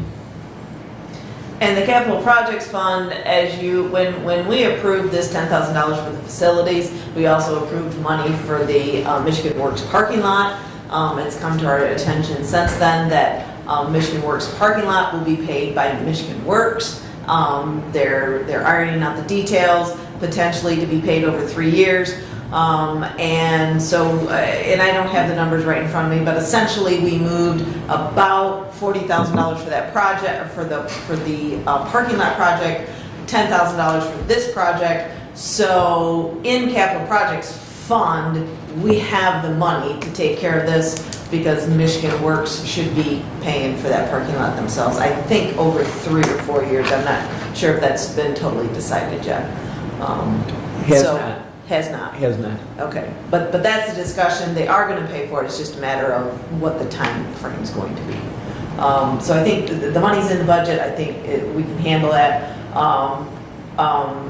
The contract, and I just wanna make sure that and it's not so much, I don't think the resolution's a problem, or the motion's a problem, but again, that the contract, we're not going to pay K&T $18,777 because the county already paid the $13,010. The project, we will pay the full $18,777. K&T, we will pay $18,777 less the $1,330 that the county's already paid. So I'm not, I just want to make sure that nuance is understood. Okay, so I would like to bring Tim into the conversation if I could. Yeah. Since he is K&T. I think if you look in that bid, it shows that we were gonna use the materials that you guys had already had there. Right. The price difference came in when Randy changed it from the pole barn steel facade to a standing seam facade. That's where that additional $1,300 got ate up. So it would actually, we didn't take into consideration in that bid the $1,300 that you'd already spent. We didn't know a number on that when we bid that. So the materials are already there, and in all honesty, all that's there is a few 2x4s and some insulation. So I'm not 100% sure. Well, if it was bought in July, that would be $1,300. Right. Well, yeah. I mean, even if you bought 4 2x4s in July, you probably spent more than that. But So are we going off of what was presented at the last meeting? so yeah. So after I received a call back from Randy, we switched the style of steel on the front, which obviously is going to be a nicer look for the building. That's when that price went to the 18. I don't have it in front of me right now. If it makes it easier, I mean, we can take the $1,300 off. That's not going to make or break the deal.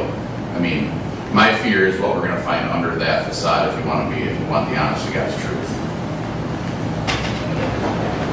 I understand your concern, but I thought we hired the architect, The engineer. the engineer, and I thought we've already determined that they're not gonna find something crazy underneath that. Well, until you actually take the brick down, you don't know what's behind it. Yeah. You know.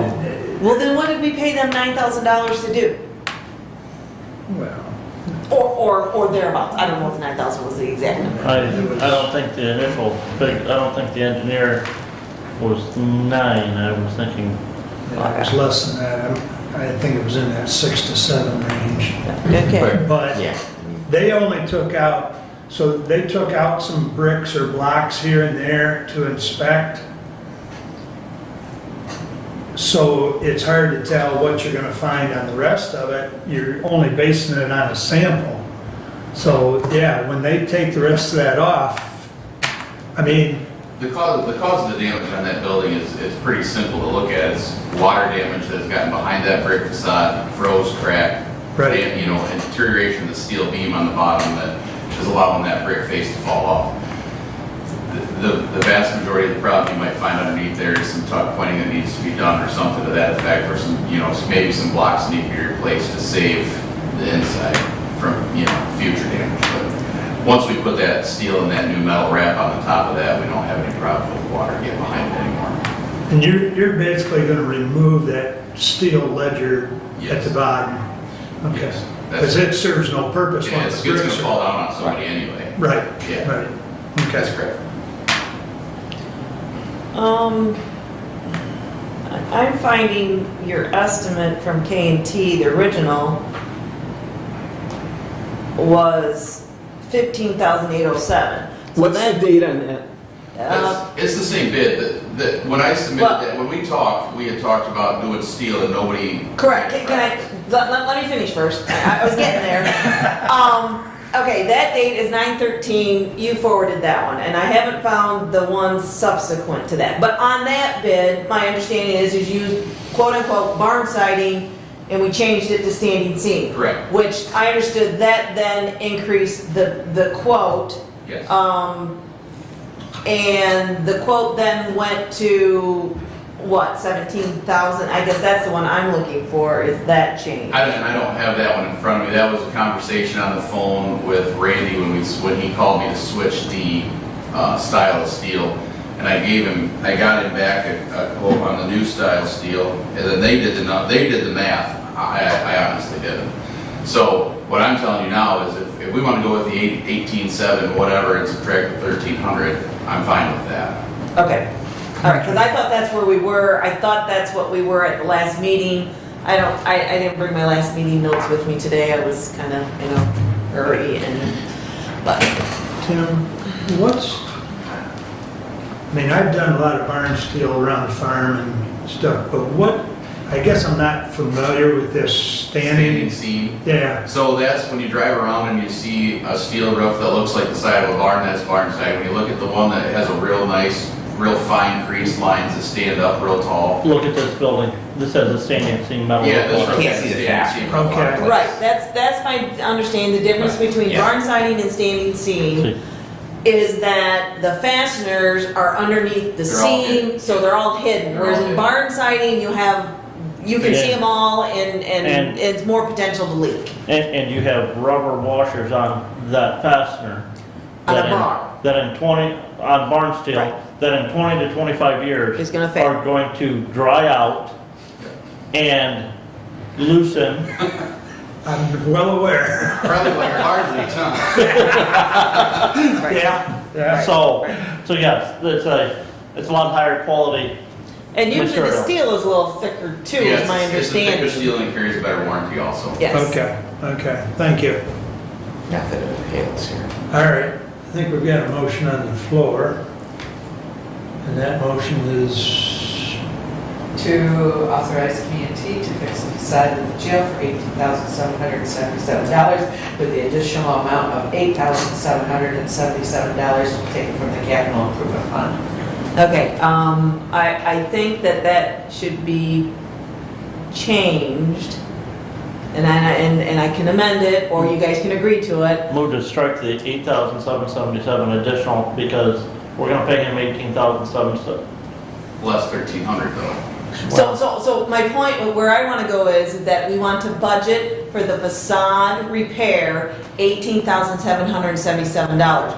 We want to approve the quote from K&T for essentially $18,777 less the $1,330, which the county has already paid to finish the project.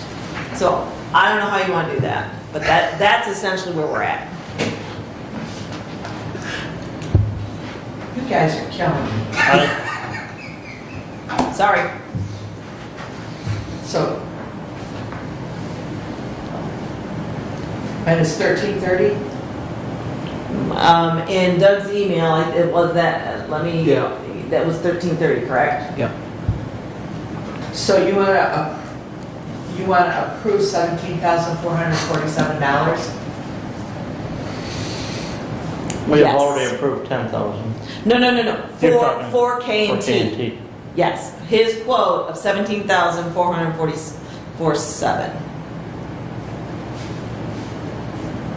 Is that friendly to the makers and the supporter?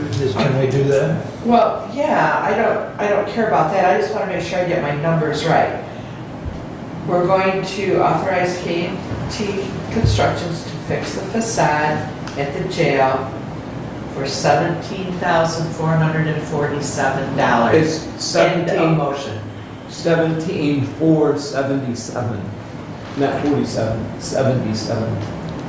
No, No. 18777 minus 1330 equals 17,447 for K and T. Okay. The project in total, in the capital budget, is gonna be 18,777. That difference, the county already paid. Okay. So I'm not worried about what the county already paid, because that doesn't matter to my motion.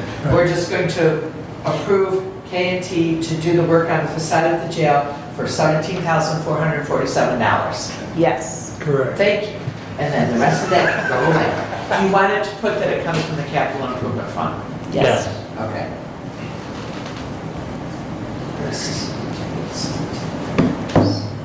And I guess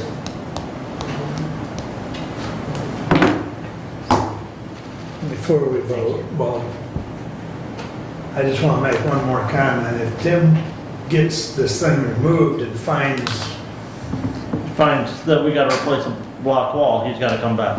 well, yeah, I understand. Yes, he needs to come back, but I also want him to understand that, he's not locked into this amount if Right, he no, finds I- a nightmare, I understand completely. because, We discussed that in great detail. yeah, If we had x-ray machines that could see through a lot of walls, we probably wouldn't want to. right. Well, I agree. I mean, we've got an 1880 farmhouse that we've been working on over the years, and every time you open a wall, it's like, oh, no. It's like that courthouse over here, huh? Yeah. Okay, all in favor of the motion? Aye. Aye. Opposed? Thank you. Yes, I have one more item. Please. Received an email on 9/27, the janitorial staff had one that quit, leaving the staff short-handed on second shift. Facilities would like to ask the commissioners for permission to replace the employee that left. This is not a new position, this is a replacement, and they would follow the hiring policies and practices in order to accomplish that. But they are short and they need to replace the one who left. Do you need a motion? I don't think we do with the hiring policy we approved. Department heads need to come to the Board of Commissioners to get permission. Elected officials do not. I didn't think that it required permission, I thought it, Elected officials and judiciary, we allowed them to hire directly if it was a budgeted and approved position. Department heads had to come back to the Board of Commissioners for approval. So I'm bringing this information from the department head, so you can say that that is being accomplished. So did you make the motion, Commissioner? If it requires a motion, I make the motion for the facilities to, the department head Randy Finley to replace his janitorial staff who has quit. I will support the motion, and then I might make a comment. Thank you, Please. Mr. Chair. My only comment is, Commissioner, I appreciate because the department head, I believe, is on vacation, so consequently, this is relatively urgent to get that position posted and filled. However, I just, would like to, make it understood that we really want those department heads to come so we have the opportunity. I appreciate your bringing it so we can get it done, but we would like them to come, and the reason being then, if we do have questions, we can address them directly to that department head rather than through the commissioner that they report to. Well said. Thank you.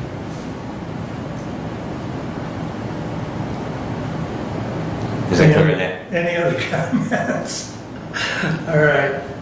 All those in favor signify by saying aye. Aye. Opposed, same sign.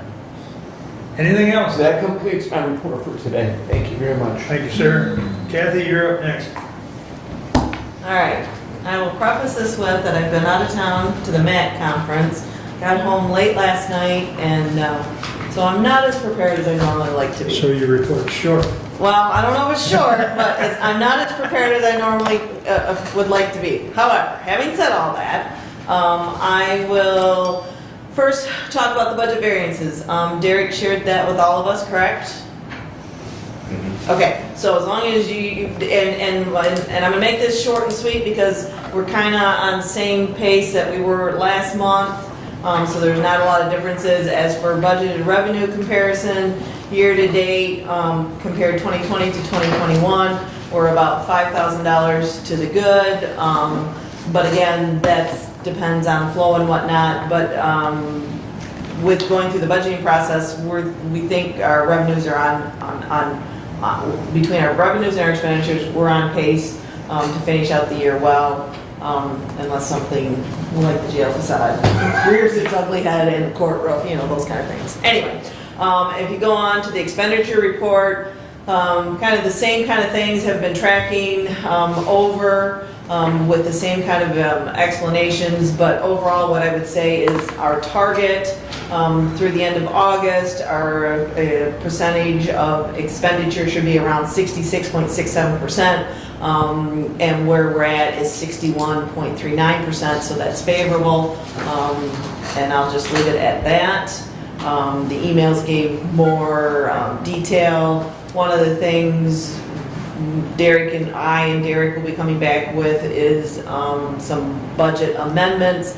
Board of Commissioners specifically, we're tracking over budget primarily due to our committee work.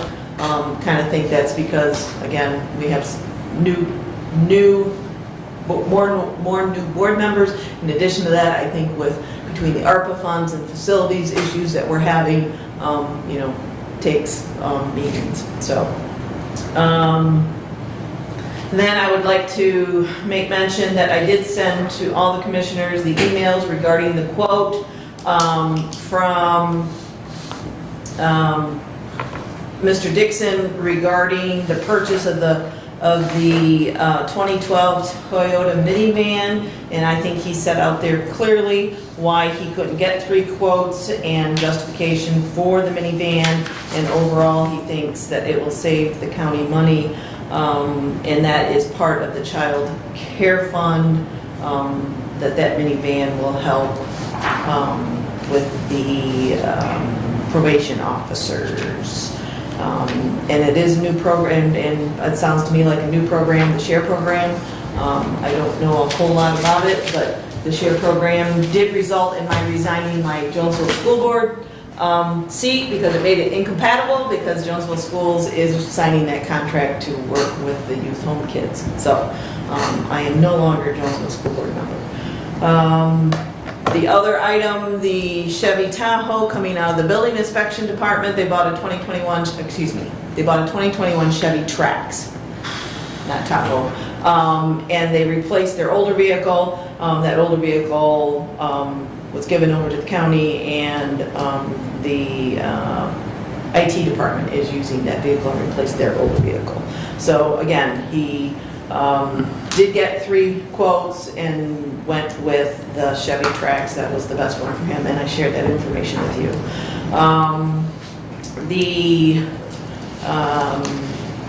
In regards to ARPA, the American Rescue Plan funds that we've talked about, the Budget Committee will be meeting on Friday, and we will come back probably at the next meeting with our recommendation as to which consultant we would like to hire. The state of Michigan has a co-pro program which certifies contracts. This is the flyer. That program certified contracts with Guidehouse, iParamedics, Pierce, Monroe and Associates, Public Sector Consultants. We emailed all 4 of them. 2 of them got back with us, which was Guidehouse and Public Sector Consultants. So those are the 2 that we are looking at. And after we make our discussion, we'll probably come back and probably want to hire. What we're looking for is the expertise that they're going to provide, that we expend the funds appropriately. We have read, we have our ideas as to what's appropriate. They would be the experts to say, yes, that's appropriate. So that's kind of why we're looking at that. And then finally, I attended the MAC conference. I went to the ARPA breakouts and the election process breakouts, and they did talk about the governor's budget, talked about funding the courts for moving 17-year-olds, I think, out of adults and into juveniles, right? And that the state should be funding some of that. So I know in our budget discussions, I'm curious just what kind of money that means for Hillsdale County, and how that affects our budget process. I also heard they talked about funding sheriff's departments and jails, so I'm not sure what kind of direct funding that is either for Hillsdale County. So those were questions that I would be having going forward. And the one thing they did say about the budget is, and I'm using general numbers here, so don't quote me on this, but of the large amount of money that the state got from the federal government with regard to ARPA, in this budget, I want to say it's like $6 billion, and I'm not sure if that's 100% correct.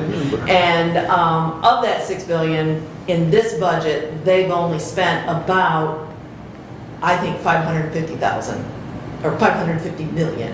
So there's a lot yet to be distributed from the state, and they figure after this budget gets signed, that's what they'll be working on, and by the end of the year, should have the state, meaning our county governments and whatnot, will have a better idea of what the state will be targeting those monies towards. So, and those funds potentially are funds where we, as they like to say, we can leverage our money by using, our match to their dollars to try to get projects done. One of them being broadband. So, Right. but that's to be determined. So, I think that's all I have. Questions for Kathy? Thank you. Brent? Well, where Kathy was busy with the meeting, I was busy here in town yesterday. Been a beautiful week for the Hillsdale County Fair so far. A lot of people getting out, enjoying life, enjoying the fair.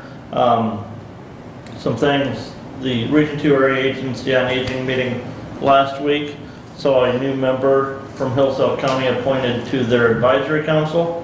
Mitzi Warren was appointed to the advisory council for Region 2. We also reappointed Gary Gruenberg and Lester Smith to that advisory council. So they had been serving on that. We had an opening, and so recommended Mitzi, and she completed the application and was appointed and approved by the board.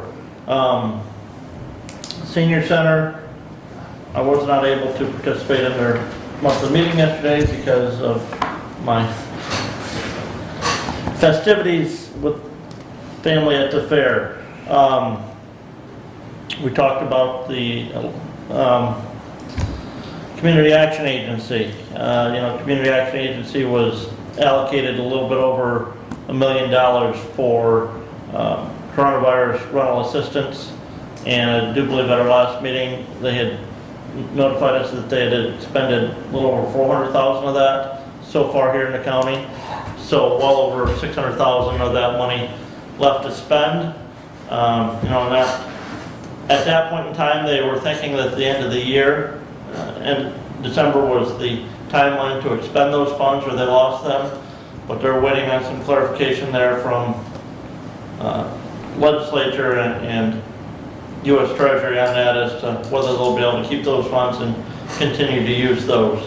The senior center does still have some funds available to assist seniors with utility. That was some FEMA money that they had gotten earlier this year, and so they still have some of that money to assist seniors with whether it be propane or electric or natural gas or even water bills that they can assist with. We had a lengthy discussion at our Branch Hills St. Joseph Health Board of Health meeting last week regarding the health officers' mandate orders, or quarantine mandate orders. There's some language inserted into the budget bill. Not sure yet exactly what the governor's going to do with it regarding funding for local boards of health that have orders issued, such as the local health officer has. A little concerning as far as loss of funding there to the health agency. If that legislation continues as it is, again, I'm not exactly sure where that's going to go. And there have already been some lawsuits filed regarding those health orders that the Board of Health is having to deal with. So that is my report for today. Any questions for Brent? Just a comment, Mr. Chair. Please. I've had a couple of instances recently on the first responder side of my life where seniors in our community might benefit from things that either the senior center or the area agency on aging offer. And so I would encourage you to take back to both of those two entities that they may want to do a little bit more outreach to the local, whether it's ambulance agencies, fire departments with medical first responders, in regards to programs that they might have available, equipment loans. One of them in particular was the need for a walker, and it was not something where they. And I know I directed the individual to them, and I didn't know that there was anything like that out there in the community. Yeah, but I just would encourage you to take back to both of those agencies that to make sure that the local first responder agencies are aware of the services that they offer to the senior community, and to encourage people that they might interact with to reach out to them to obtain those services. Well, I'm sorry, Mr. Chair, I do have one other thing. The building in Pittsford, I shared an email with you that Marty had sent to me regarding the demolition and number one, the asbestos abatement and demolition on that, and you can read that. And according to that, he's hoping to have that accomplished by November. So Did you just share that with Mark or with all of us? I shared that with all of you. I sent it during our recess, so. Oh, okay. I know. Because I wrote on my emails this morning, okay, Yeah, all right. Well, Real time. and I'll get back to you, while you're on that discussion, that's why 21-100 was, and I want to point out some language that we put in that, because we don't want to get in the habit of demolishing or in the practice of demolishing business or buildings. And something that Brent and I and Marty talked about was this resolution that was passed in consent, that it has to be, in order for us to get involved, clear and present danger to the public. And that is key language, because this building that we're talking about in Pittsburgh does present a clear and present danger to the public. Well, you've got a carcinogen there with the asbestos that is, exposed to the atmosphere because of a partially collapsed roof. Right, right, You've got a facade that could fall and end in the roadway right. on the west side of that structure. And you had a comment? Yeah. I would just, as we're moving forward with this, because we're gonna have this piece of property, and there's been some discussion as to disposal of this piece of property, I think that it would be good fiscal management if, as part of this, that we were to engage someone, an appraiser, to give us a value for what, once the property is cleared, and we probably need to get it cleared first, but once we do have it cleared, we need to get an appraisal of what the value of that property is, and then if we're gonna do it on a sealed bid basis, or however we're gonna dispose of it, unless there's a desire to have a Hillsdale County annex available in the Hamlet of Pittsford. Do you know how big that property is? It's pretty small, and once you get so, Yeah, it's 20. but I do think that before we have entertained any offers on that property, we do need. As the current zoning rules and in that township, you cannot build a building on it. Because the property is 23 feet wide north to south at its widest point. And if you have a 10-foot setback from, I guess you could build a 3-foot wide structure. We can certainly have that discussion when the property is Right. cleaned up and pursue it at that point in time, so. All right, very good, thank you. So that takes care of the property issue thing. Okay, moving along. First thing, discussion, moving October 12th meeting to the 11th due to the clerk's office transitioning to the new court system. They have some training going on. I believe it's the 12th, 13th, or 14th. I will tell you, I cannot make the 11th. I already have the training scheduled myself that day. Okay, Move to approve. you're gonna make a motion to Yes. do that? Okay, because I can't make the motion. I understand. Move to approve, moving the October 12th meeting to the 11th. Okay. Do I have a support? I'll support it. Thank you. I understand Mr. Leininger can't make it. Accept his regrets. Yeah, exactly. But we do need to try and accommodate that the best we can. You can zoom in at any point, Yeah, I'm on another, or WebEx, we can set it up. I'm on another web training that day, so. You can split your monitor. That's right. Just Like like people. NFL, you can have multiple games on. Okay. All in favor, signify by saying aye. Aye. Opposed, same sign. No, 4-1. That is Columbus Day, that's not a county You holiday. already clarified it. Yeah. Okay, all right, We sorry. was traded, and actually Brad and I checked into sorry. that. Yeah. Yep. Good job. Contractually was traded for Veterans Day. Oh, okay. Because we didn't want to have to Yeah. pay Jody holiday pay, so. you know, and on that, you know, we talked about the treasurer's office closing. The clerk's office has a notice out that they're closed that Wednesday, Thursday, and Friday, or that Tuesday, Wednesday, and Thursday. Okay, so if you guys, I don't remember if we got an email to that fact, or if that was, okay, you know, so just a concern. I would say I have a concern with that, and I know it's probably not in the clerk's control as to when the state schedules this training. Right. You know, I know we always try and schedule training where it's not going to affect and make it close everything. Right. Well, it falls back to unfunded mandates, Yes, basically. yeah. Where the state says, you're moving to the new system, and we're gonna train everybody on these days, as opposed to, oh, we'll train half your staff these days, the other half the next week on those days, so that, Yep. But we could make the same argument.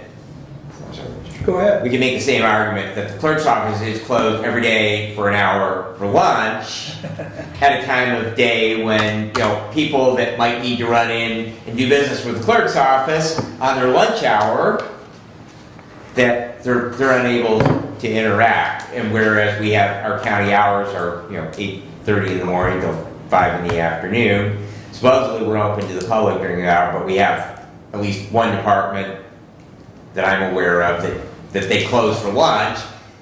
So, yeah, I mean, we try to have uniformity, but I think we actually passed a resolution or motion earlier this year. When we opened the county buildings, we allowed offices to be closed an hour over lunchtime. I thought it was just in general we allowed them to lock their doors. Judy, you had a comment? Oh, that's okay. We tried to find a way to split it so that our office was split in this training, so we wouldn't have to close, and there just was no feasible way to do it. Mm-hmm. No. Okay. We'll just blame it on the courts. Blame it on the state, how's that? It's a state. That's right. So, all right, and I thank you all for your patience with me.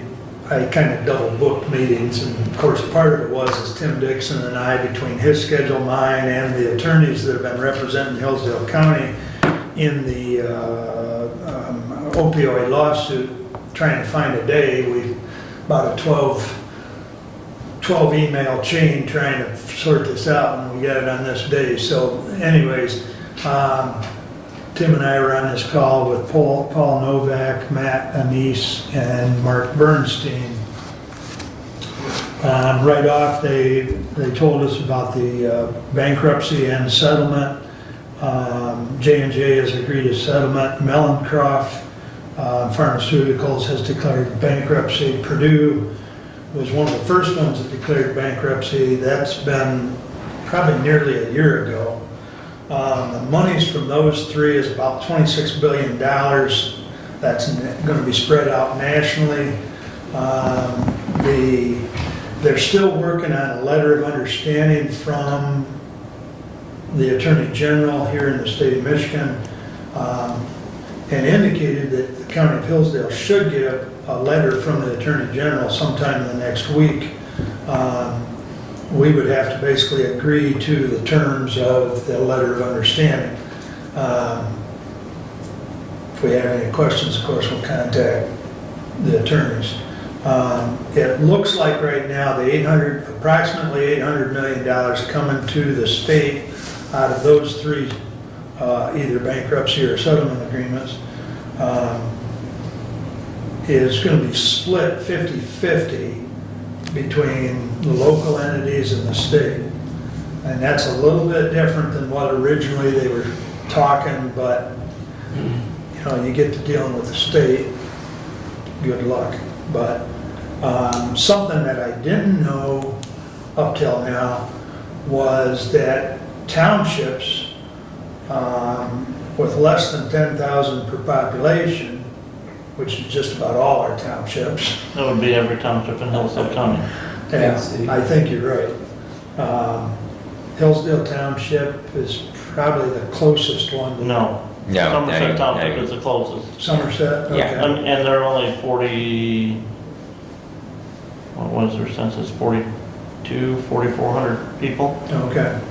So all the townships will more than likely receive notification when this is all sorted out, sometime here between now and the end of the year, as far as the letters of understanding and everything. And because their payment, the way the Attorney General is breaking this down is every entity of government is going to get a piece of the pie. The thing is most townships, as small as ours, would be looking at like a $400 check. And it's got to be used for one of the, and Tim and I both have the list of uses. I'll be happy to send that out if I didn't already. But it's got to be opioid related in some way, shape, or form. So what they are encouraging the townships to do is sign, they'll get a letter that they can sign and send back to the state. Those monies will then come to the county as a lump sum. Because the counties will actually have better opportunity to utilize them in some of the ways that are specified, such as our Sheriff's Department, drug enforcement, some of the court activities, youth home, those are just a few of the examples, or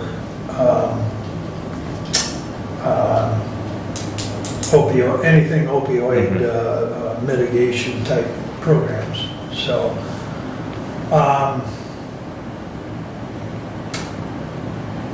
so there'll be some more things coming to that in, letter format. There are currently some bellwether trials, and I'm not familiar with bellwether trials. Tim was, so he understands that part of it. But basically, it's cases that are being filed here in October against retailers. The first of these cases being tried in Cleveland federal court. And that's where actually a lot of ours for the state of Michigan, they've all been pooled into that particular federal court.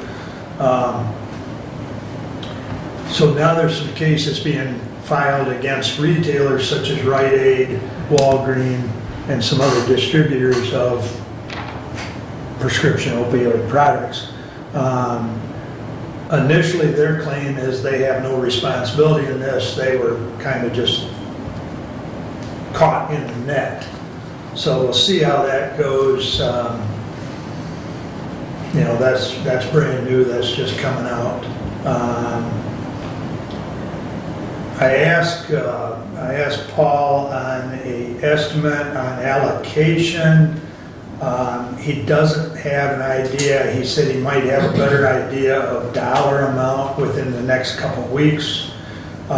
He did estimate that we would see that Hillsdale County will see their first payment April of 22, their second payment sometime in the summer of 22, and that'll be the first series of 18 payments out of this litigation. So that's kind of that update on that half-hour Zoom. Questions? Has there been any discussion within Lifeways of utilizing these dollars for substance use disorder treatment, specifically in regards to opioids? Because I know as of October 1st, they become the provider. McClay Vargas, I believe, did not bid on the state contract, and so Lifeways was the sole bidder for Hillsdale County. So has there been any discussion in utilizing those? There has not at that point. At this point, I do think I'll bring it up this month, seeing how I've got this greatest information, especially on when we might see monies. And so the allocation, one of the uses could be for Hillsdale to allocate some of their money to Lifeway specifically for that. And I think, I can't speak for Jackson County, but I would certainly think they would want to do the same. But I'll bring that up at the monthly board meeting, Greg. Appreciate it. Anything else on that? Just Yes. never go ahead and finish your report. Oh, okay. Thank you.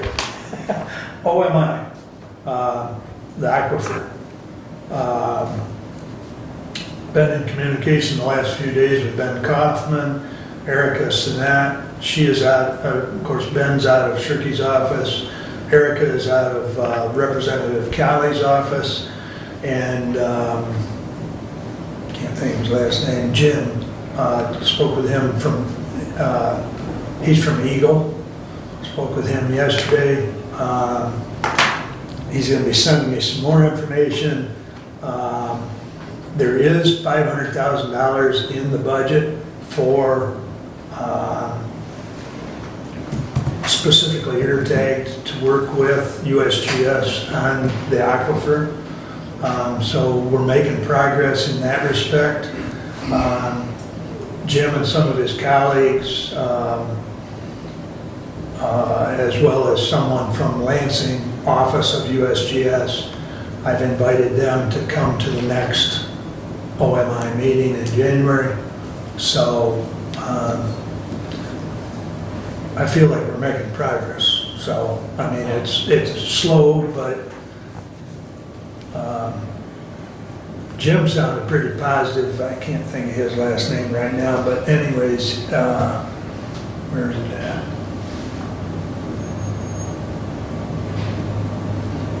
Well, anyways, from Eagle. I spoke to him for about 20 minutes on the phone yesterday, and he's been in communication with USGS. They've also been in contact with OKI, which is Ohio, Kentucky, and Indiana. There's a similar aquifer to Moshindo down on the very southern end.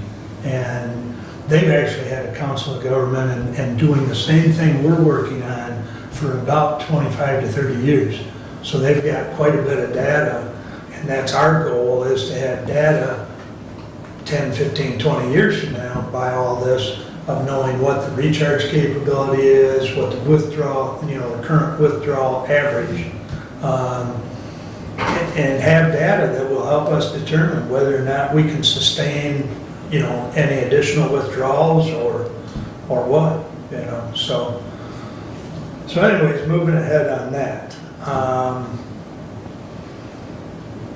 There's been emails back and forth today as well. As far as insurance, medical insurance for the county. It looks like right now, and of course this is all preliminary, it looks like we're at about a 6.5% increase overall for the policy. Now, last year, we were at about 6-7%, and John O'Connor and his team got that down to about 3.5%. So I'm hopeful they can work the same magic, but he will reach out to other providers to make sure that we keep priority honest. So, and Terry Estlin just emailed me his monthly or bi-monthly report for us. Weekly testing continues at the facility. We currently have 2 staff members off work related to COVID. We have 0 resident cases in the facility as of today. On Thursday of last week, we completed our second state licensing infection control survey with no issues and no citations. Limited visiting continues at the facility. We are currently not recommending residents leave the facility related to the county's transmission rate of currently at 23%. We will not be taking residents to the county fair related to the county's current transmission rate. We continue to await information regarding the Moderna authorization for booster clinics and will advise upon its approval. We also continue to await further information regarding the mandatory vaccination order issued by the Biden administration. That is Terry Estlin's update. When he refers to the transmission rate, there is a dashboard that you can look at if you so desire. It is a state dashboard for all the counties. It's mistartmap.info. You can click on that. Hillsdale is in the Jackson region. There's 3 counties in that region. You just open the map and you click on Hillsdale County. It is updated pretty much daily, except for on the weekends. It'll give you the current number of cases. It'll give you the current transmission rate, etc. And transmission rate is what used to be called the positivity rate. Somebody decided to rename it, basically. But it's a pretty interesting page. There's some other information on there as well. But that's all I have. You have a question or comment? My only question was, and it's just really informational, several years ago, we had entered into an agreement with Lifeways to repay, because we had a deficit in funding based on the Community Mental Health Act. And I was just wondering if we had now satisfied, or if we are nearing the point where we are satisfying the additional payments that we are obligated to under that agreement. Jackson County also Yeah, had both counties. similar payments. Yeah. But as we're just as we're moving, into the budgeting process, I think that was a couple $100,000 a year that we were making up. I believe we were paying about 170 additional. Close to a couple $100,000. So if we are, nearing the end of that or at the end of it, because I'm thinking that we might be pretty, I think it was 10 years and we might be pretty doggone close at this I point. think we've either got 2 years remaining or 3, 2 or 3, so we are very close to having that done. Am I correct, Kathy, or off the top of your head? Off the top of my head, I don't know. I talked to Derek about it not too long ago. Okay. I think we've either got 2 years remaining or 3. You could check with him on that, but yeah, once we're rid of that, we'll be back down to our base contribution. Base contribution plus our millage allocation. So in the budgeting process, is that a step, are those 2 different contributions, or it's all contained in the same contribution? It's all Okay. lumped in. Okay, all right. So I need to find out information on the life Because base contribution. Yeah, I think once we're done with that, that drops us back to what, about 98,000 or something annually, plus like you say, the Right, mileage. yeah. Yeah. Because I think we're at 260, 270, somewhere in that, all total. But that's a pretty good chunk of money Mhm. out there, and so we do, want to keep track of. Yeah, I did, I talked to Derek a few months back, and I'm pretty sure we're The, 2 or 3. Yeah, go ahead. I had to bring some budget information with me, and on here, the Lifeways Jackson Hills, is that the one we're talking about? Yeah. The contribution, the budgeted amount for 2021 was 274,000, and the proposed budget's the same for 2022, so. Okay. Right. Yeah. Okay. Yeah, just if you would But I will check, double see check, what, yeah. because I think he told me we've got 2 or 3 more years of that, and see, then we drop back. I think it was 10 years that we were paying it back over, and I think we entered into that agreement 7 or 8 years ago. It might be 9, so. Yeah, And you seem to think it's about $170,000. Right. All right. yeah, All yeah, right, I I will think that's check with what the Derek. number was. Yep. Okay, anything else? Very good. All right, public comment. Anyone? Thank you all for coming. Additional business, Kathy?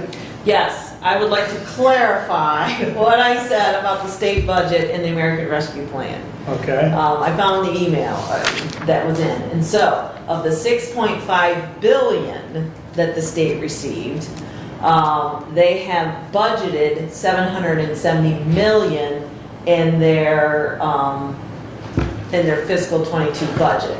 So that the remaining amount is 5.76 billion will be allocated through a series of supplemental budget bills expected to begin negotiations this fall. So that's the clarification. And the other thing is in the budget, there's a 2% revenue share increase, so. 1% compounded, or 1% of the, yes, there was 2%, right, but wasn't 1% anticipated going back to 1% increase next year? Correct. There was an extra 1% on top of the 1%. Yes. Gimmicks. Yes. So. Did it make us whole for the years that we didn't get any? No. yeah. Comment. Brad, any additional business? I am good, sir. Thank you. Brent? And Doug? Yes, I received a question regarding economic incentives provided by the county for development. I'm not aware of any. One example would be as a tax abatement as an incentive. Is there a program for economic development incentives in Hillsdale County? For example, City Hillsdale, when they have a new company come in the industrial park, can provide tax abatements over 30 years by agreement. So I'm wondering, does the county have any program available that would be an economic incentive. I know that EDP has programs, and that, you know, the committee, as I attend those meetings, they talk about grants and so on that could be available. The specific question was, is there something from the county? You aware of anything? I'm not aware of any that we do in the county. Sue Smith would be your Right. best source for that. And I would just add, since I'm speaking, that if we need to give collectively, it doesn't matter where it's at, but if we need to give tax abatements or tax reductions in order to attract businesses, it means that taxes are too high. Put the boot on my head and say the rent is too dang high. Yeah. And my answer was to talk to Sue Smith as well. Yeah. Right. Sue I had is- somebody asked me a similar question, and yes, I directed them to the EDP because, Yeah. right, now, the EDP would be version, okay, well, local units of government can help you with these tax abatements. We are in that chain of local units of government, so if that proposal ever, you know, request ever came here, we would have to deal with it then. But, you know, there are those, the EDP can put them in touch with, whether it be SBA or whatever other assistance. Thank you.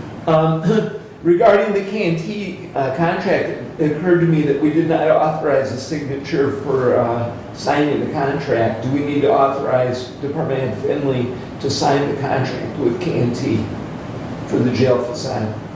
Who signs the contract? I think you can just go ahead and do that as part of. Okay. So I mean, he's got the budget money. It'd be just like he's buying anything else. So. That was a question. It occurred to me as we were going. Thank you. That's all I have. Okay, thank you.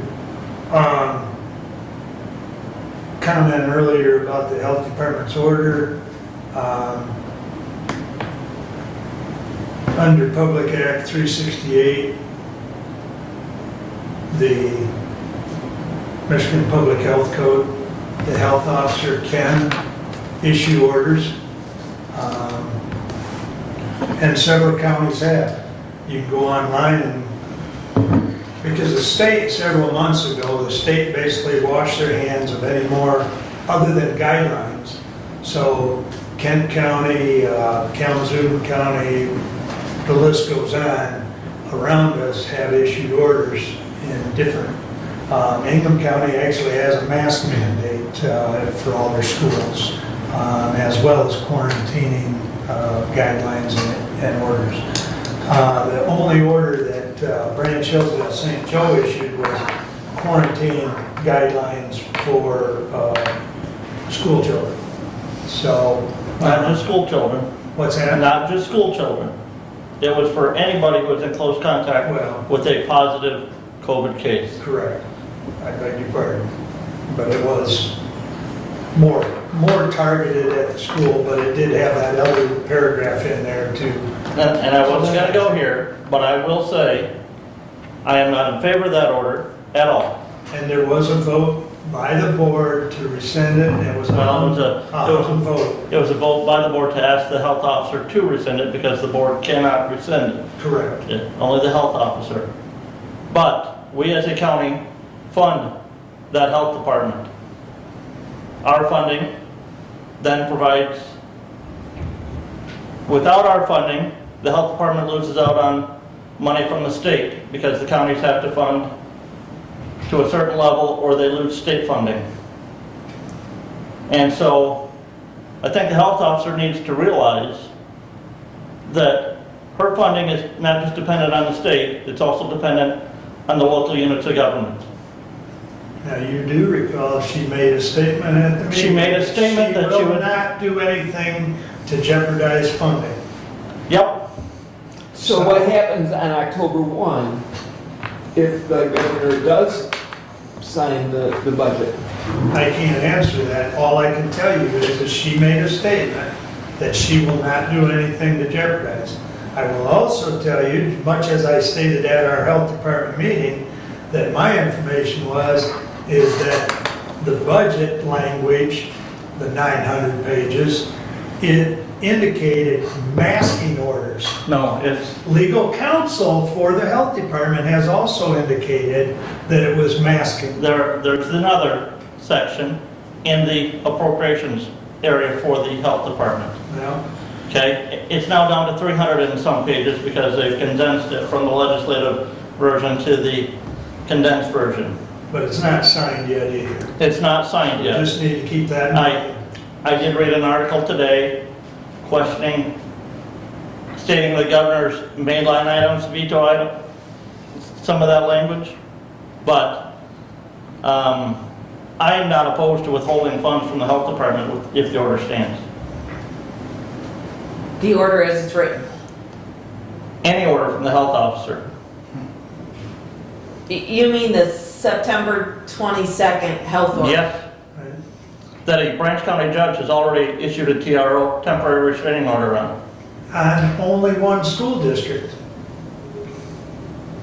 So that Which they don't that have to hearing, quarantine? So they don't have to quarantine because the order, so if you are a COVID positive individual and the health department contacts you and you tell them who you have been in close contact with, those people are without question sent a quarantine order. You must quarantine. And the CDC guidelines are listed in that. The Branch County judge said that's lack of due process for those individuals who are ordered to quarantine because who's to say that they were in close, it's one person saying they were in close contact with that body or with that other individual. Judge O'Grady is the same one that did that last year with Quincy, and then 2 weeks later, Quincy School closed for 2 weeks. And there's a Because of hearing their on, outbreak. there's a hearing on that case on Friday. Laura, please. Just to clarify, and maybe somebody wants to find it online, but Yep. I believe it does not apply to fully vaccinated people without symptoms. Not true, because it applies to students. It applies to students who are fully vaccinated. Students can continue to go to school if they're fully vaccinated as long as they wear masks and get tested in 3 to 4 days. But a teacher in the same school who is fully vaccinated doesn't have to do that. Yeah, they do. No, they don't. Yeah, they do. No, Yeah, no, It's they right don't. there. That's not the order. Read the actual written order. The written order only applies that to students in educational facilities. there's another paragraph though that states any individual. So anyways, we're not here to debate that any further. You can read the order on your own time. But as I said, I'm not opposed That to will- withholding funds. That TRO that Judge O'Grady issued will be held or heard in a hearing on October 1st. I said Friday. Now, it may or may not be held in Branch County. Because there may be a request for change of venue. Which is possible. But that's yet to be seen too. Right? I don't know, I haven't had any communication from the health officer regarding that. Yeah, I haven't either, but I do know that's a possibility because of O'Grady's not been favorable to the health department for 2 years running. In any event, we'll leave that to the courts. And we're adjourned. Thank you all. And you and I have a